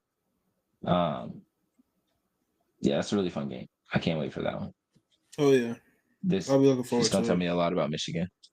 That's It's gonna tell gonna me be a one of the whole games lot about unfortunate Michigan. the homies to watch this weekend. So Yeah, you gotta watch that. yeah. Michigan will have to, yeah, for sure, because UConn's not gonna send the ball over that much. And UConn is gonna want to get out in fast break too. So It's gonna be an interesting matchup. Like who wins turnover battle, who wins the rebound battle, who wins the points off turnovers. It's big because with UConn is one of those teams like they get on a run, you're not coming back. Like you very rarely see UConn get walked down. UConn will walk a team down for sure, but you very rarely see UConn go up 10 to 15 points and a team come back. Very rarely, very very rarely. So if I'm Michigan, I'm either trying to get a lead quick or I'm just staying in puncher's distance. But puncher's distance is dangerous against AZ Flood and Sarah Strong. That's all I'm gonna say. Because all it takes is a small flurry and now you're down 14. Very similar to what just happened against Notre Dame. Like it'd just be the opposite. But I think it'll be a really good game. I'm really excited.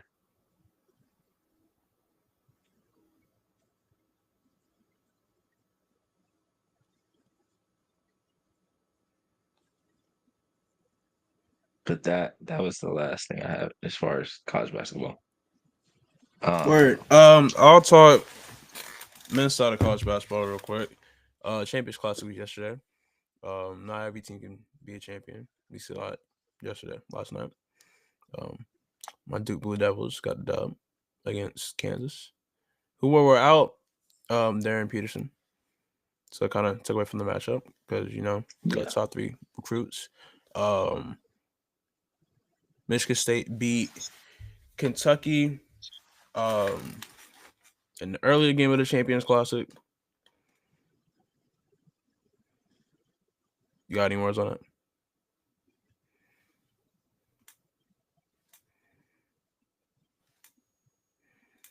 Okay, cool. Give a damn about them? No, I'm just kidding.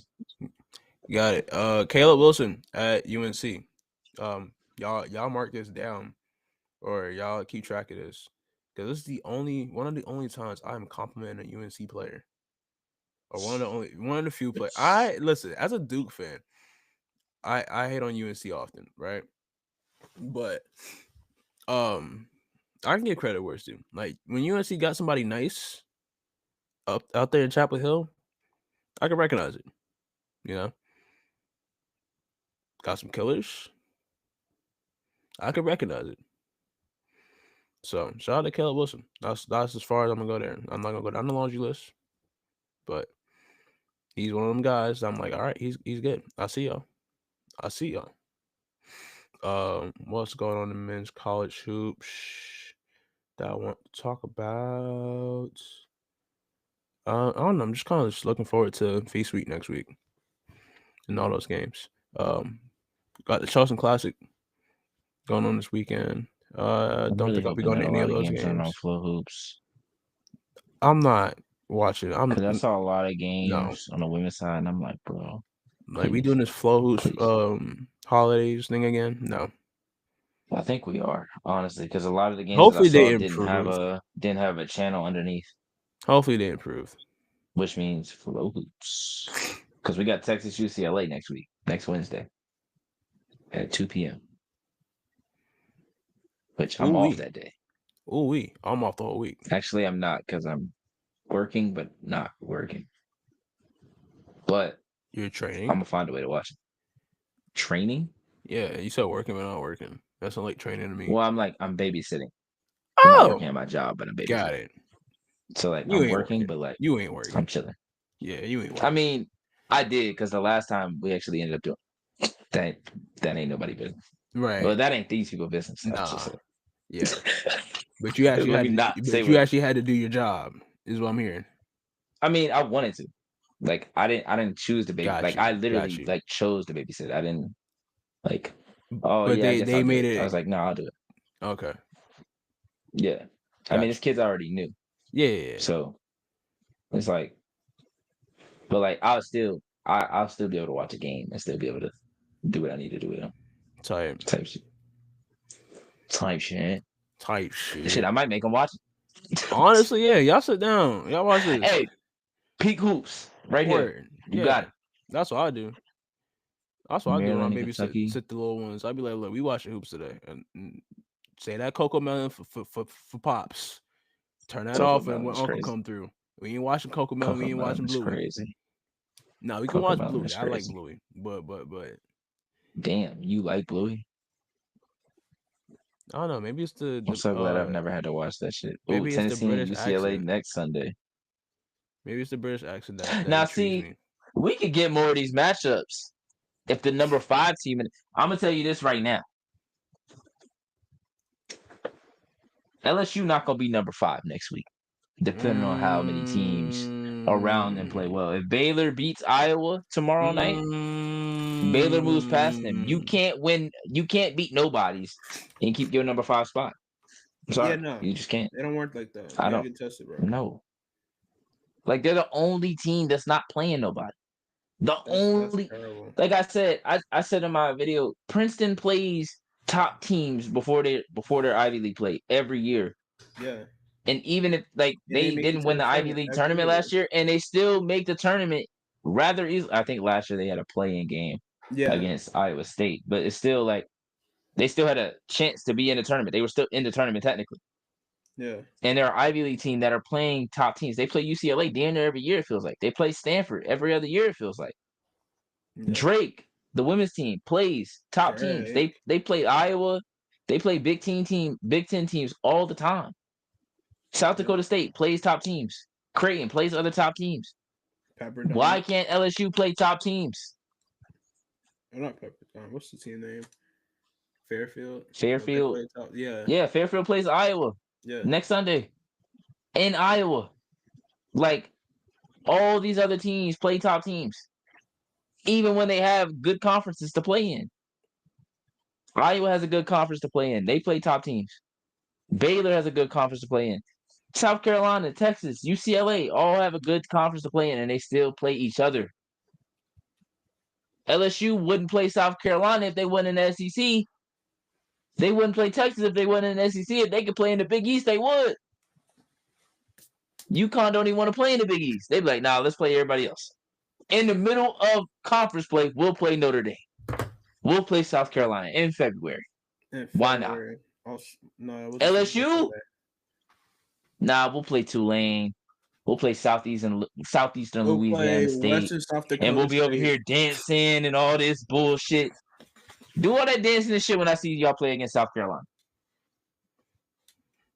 Don't go have something for that. Oh, yeah. Jordan, all right, let me find it real quick. Because he had a good idea on my YouTube video from yesterday about committee, and then we can he said, wait, nope. Wrong video. There it is. Too many videos. Sorry, guys. He said the NCAA committee should make a rule that every team has to play at least 5 ranked non-conference opponents every year to avoid meaningless non-competitive games. And I agree. I agree 100%. It helps the team, it helps the players, and it helps the fans. It helps the ratings. If you're playing, who has LSU played this year? They've played Tulane. So wait, they played Tulane yesterday. All right, hold on. Maybe not 5. I don't want to say 5 because you can't tell who's going to be ranked and who's not going to be ranked or where they're going to be ranked at. I mean, preseason ranked, sure. But I mean, like, it got to be most part you can. teams within a certain round. So, like, quad, what? Yeah. 2, at least. Quad 1, quad 2. Yeah. Type thing. If you're playing quad, like, if you're playing a team that's not even being, like, come on, bro. Like, damn, they're not in the quad. Somebody lost to a fucking Pitt lost to a D3 team. Demote them. That's what they get. Demote them. That's what they get. Demote them. You lost to a D3 team. And you in the ACC. You paid to play them and you still lost, though? And you in the ACC. To Dunder Mifflin's basketball team? Did you know the team was from Scranton? They lost to Dunder Mifflin's basketball. That's what I want to happen to LSU. I know I'm coming off like an LSU hater. I'm not. More of a Kim Mulkey. They lost to Pam Beasley and the girls? Exactly. Most rogue teams are going to be... Yeah, exactly. Okay, yeah, like, so yeah. Power 5 schools. Like, we know from year to year, like, especially when you look at the teams that are bringing in big ranked players. Yeah. Like, even if you're playing Minnesota may not be ranked, but you can see, like, all right, they got 45 votes to be in the top 25. Yeah. You can see a team like Iowa, who I don't think they started the season ranked, but ended up being ranked. Creighton, South Dakota State, like these kinds of teams, you can play. Richmond, Texas played Richmond.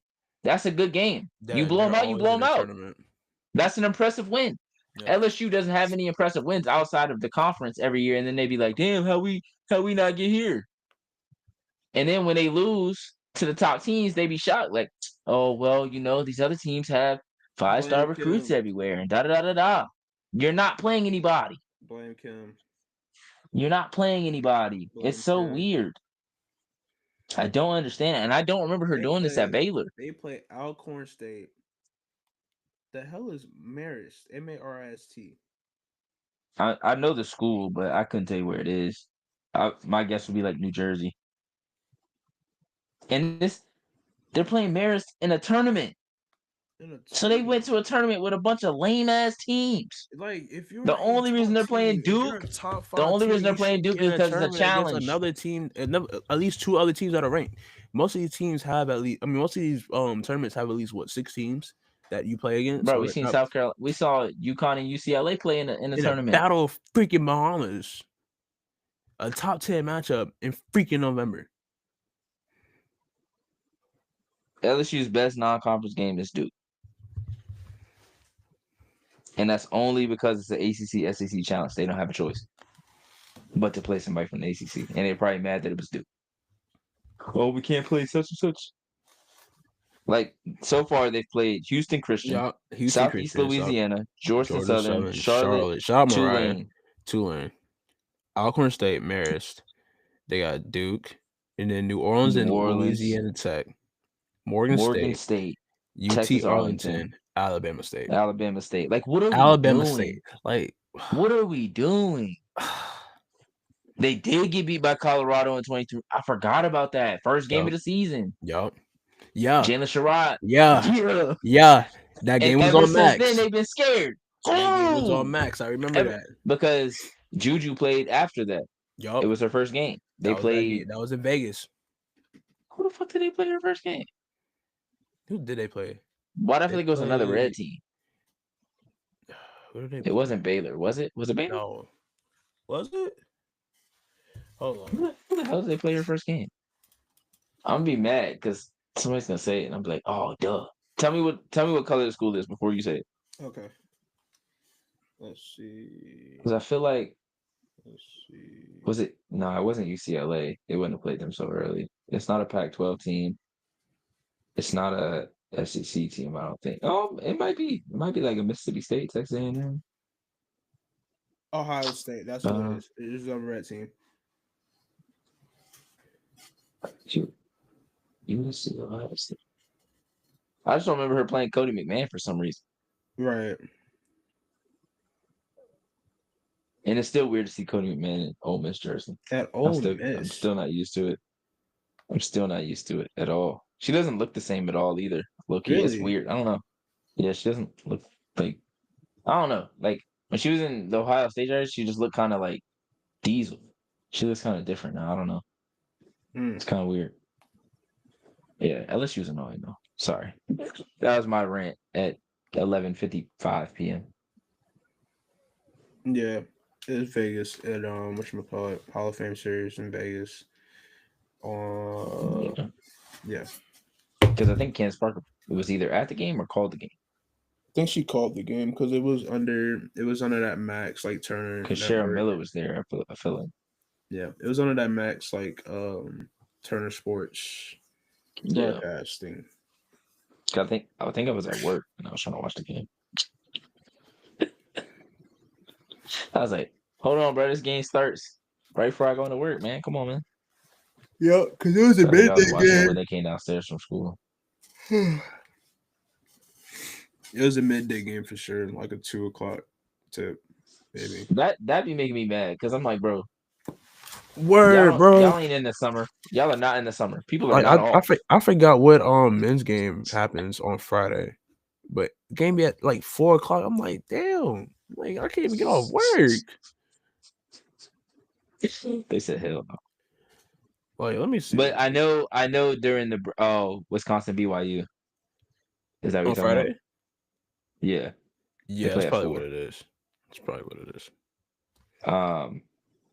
But yeah, 2023, Yup, 2024 on was a Peacock great at season. 4. Yeah, it was a great season. I mean, we had a lot of good seasons in Oh women's college yeah. basketball recently. Oh yeah. Like, I think the last 2 have especially with the way been they've ended. top tier, dog. Cinema. Yeah. The dramatics I have been think dramatic. the parody has been really good. Parody, Like saying dramatics. parody in South Carolina and UConn are the last 2 champions is crazy, but like Same time, it's like I those were think they're like UConn didn't excuse me. feel like the favorites until February Yeah, when they beat South Carolina. because they had lost to USC, they had lost to Notre Dame, they had lost to Tennessee, and then they beat South Carolina, and we're like, okay. And then once they got to the tournament, they was like, okay, they're playing the best right now. Yeah. Because UCLA started out the season playing really well. Notre Dame, I think, was playing really well and then was number 1. And then their first game is number 1. They lost. UCLA lost as number 1. And then USC was number 1.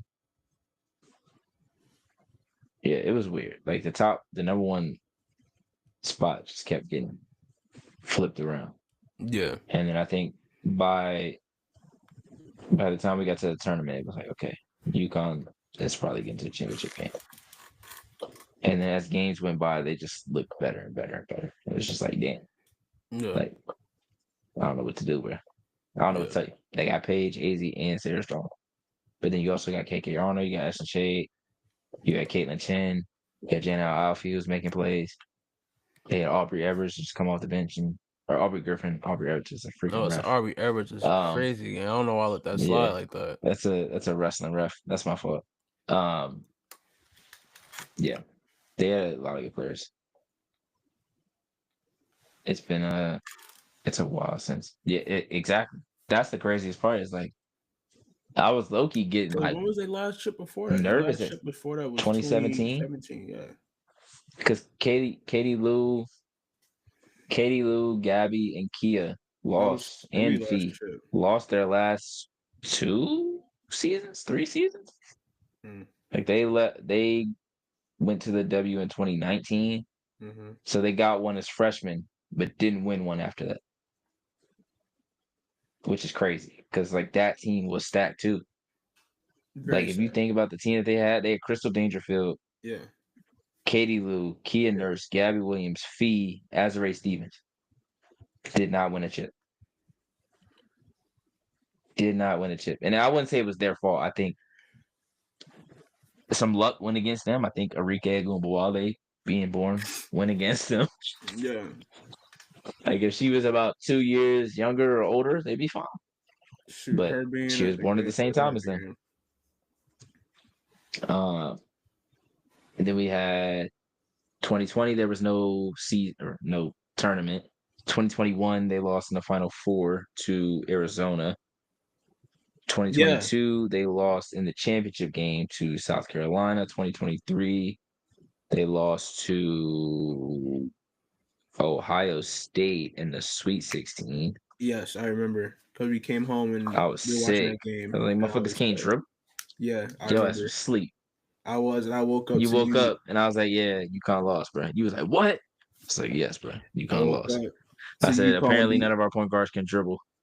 Listen, I woke up to Ohio State beating y'all, and I like recorded, and you thought, "Oh, that's what we on." I was like, "Yeah, that's what we on." Yeah, that was actually crazy. Let me see if I can still find that video. As someone that sames, "Oh, I got love for UConn. I got love for UConn." I just want to see a reaction. That Morgan shot kind of had the strength. Oh my god, watch you remind me of that, bro. Morgan Williams is a name that will forever live in infamy, and only for one shot. Like I never have to hear her name because it's not like she went on to play in the WNBA. Like at least Arike did a bunch of stuff in the WNBA. Can I say another name? So when I hear Arike, huh? Can I say another name while we're on the topic? What other name? Luke May.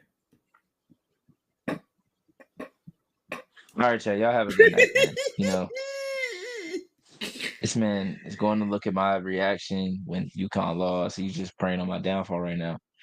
So hey, we started the show talking about how washed I was. We are ending the show talking about your downfall. I mean, I'm up. My team won the chip last year and beat yours to win it. So UConn. Yeah. I had to think about. Oh man, like I had to go through the Rolodex. we're of literally teams. talking about UConn right now. I had to go through the Rolodex of teams. Yeah. And then 2024 we lost. Do I have that video still? And I might have deleted it for your sake. Or out of respect for you. 2024 we lost in the Final Four to Iowa. And then last year we won the championship. Yeah, I might have deleted that video. So I ain't gonna lie, it was I don't want to say a heartbreaking 8 years because we had won so much before that. Hey, But bro, it was getting to a point of like, damn, we ever gonna win a championship again? And then I was seeing people talk about Gino was just preying on whatever. a bad era of women's hoops, which we not finna do that. We not finna act like Della Dawn, Skylar Diggins, Brittany Griner, Neko Gumake. I almost said Kelsey Plum, but she wasn't really in their era, but she was right after. Asia, even like we not finna do that. We not about to act like that. That era was just trash. Now I will say there wasn't as much parity. There weren't as many good or like great teams as there are now.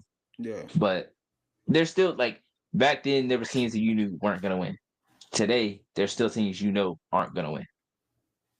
And some of those teams are teams that I try to big up and I try to say, like, oh, I feel like they could win shit. They probably won't. But if they do, I'll be the only one to be like, yeah, I said they was gonna win. Like I know Minnesota's not winning a championship. But I think they're a really good team. And they could do something in the tournament. And I think for certain teams, winning the championship is not the end goal. Like for UConn, South Carolina, if you don't win the championship, it's a failure. Minnesota, no. Now, a team like Texas, probably now. At this point, UCLA, absolutely, because almost everybody on your team is a senior. So, yeah. But it's midnight, so we better get off here because at this point I'm just Yeah, I'm just going down memory lane right now. Thank you for tuning in to another episode of the Hoodie Headband podcast. We'll be back next week to talk hoops before Thanksgiving. If you got a Friendsgiving, make sure the vibes is right, and make sure that there's Sprite. I don't know. I was trying to rhyme, but y'all be easy. Y'all be cool.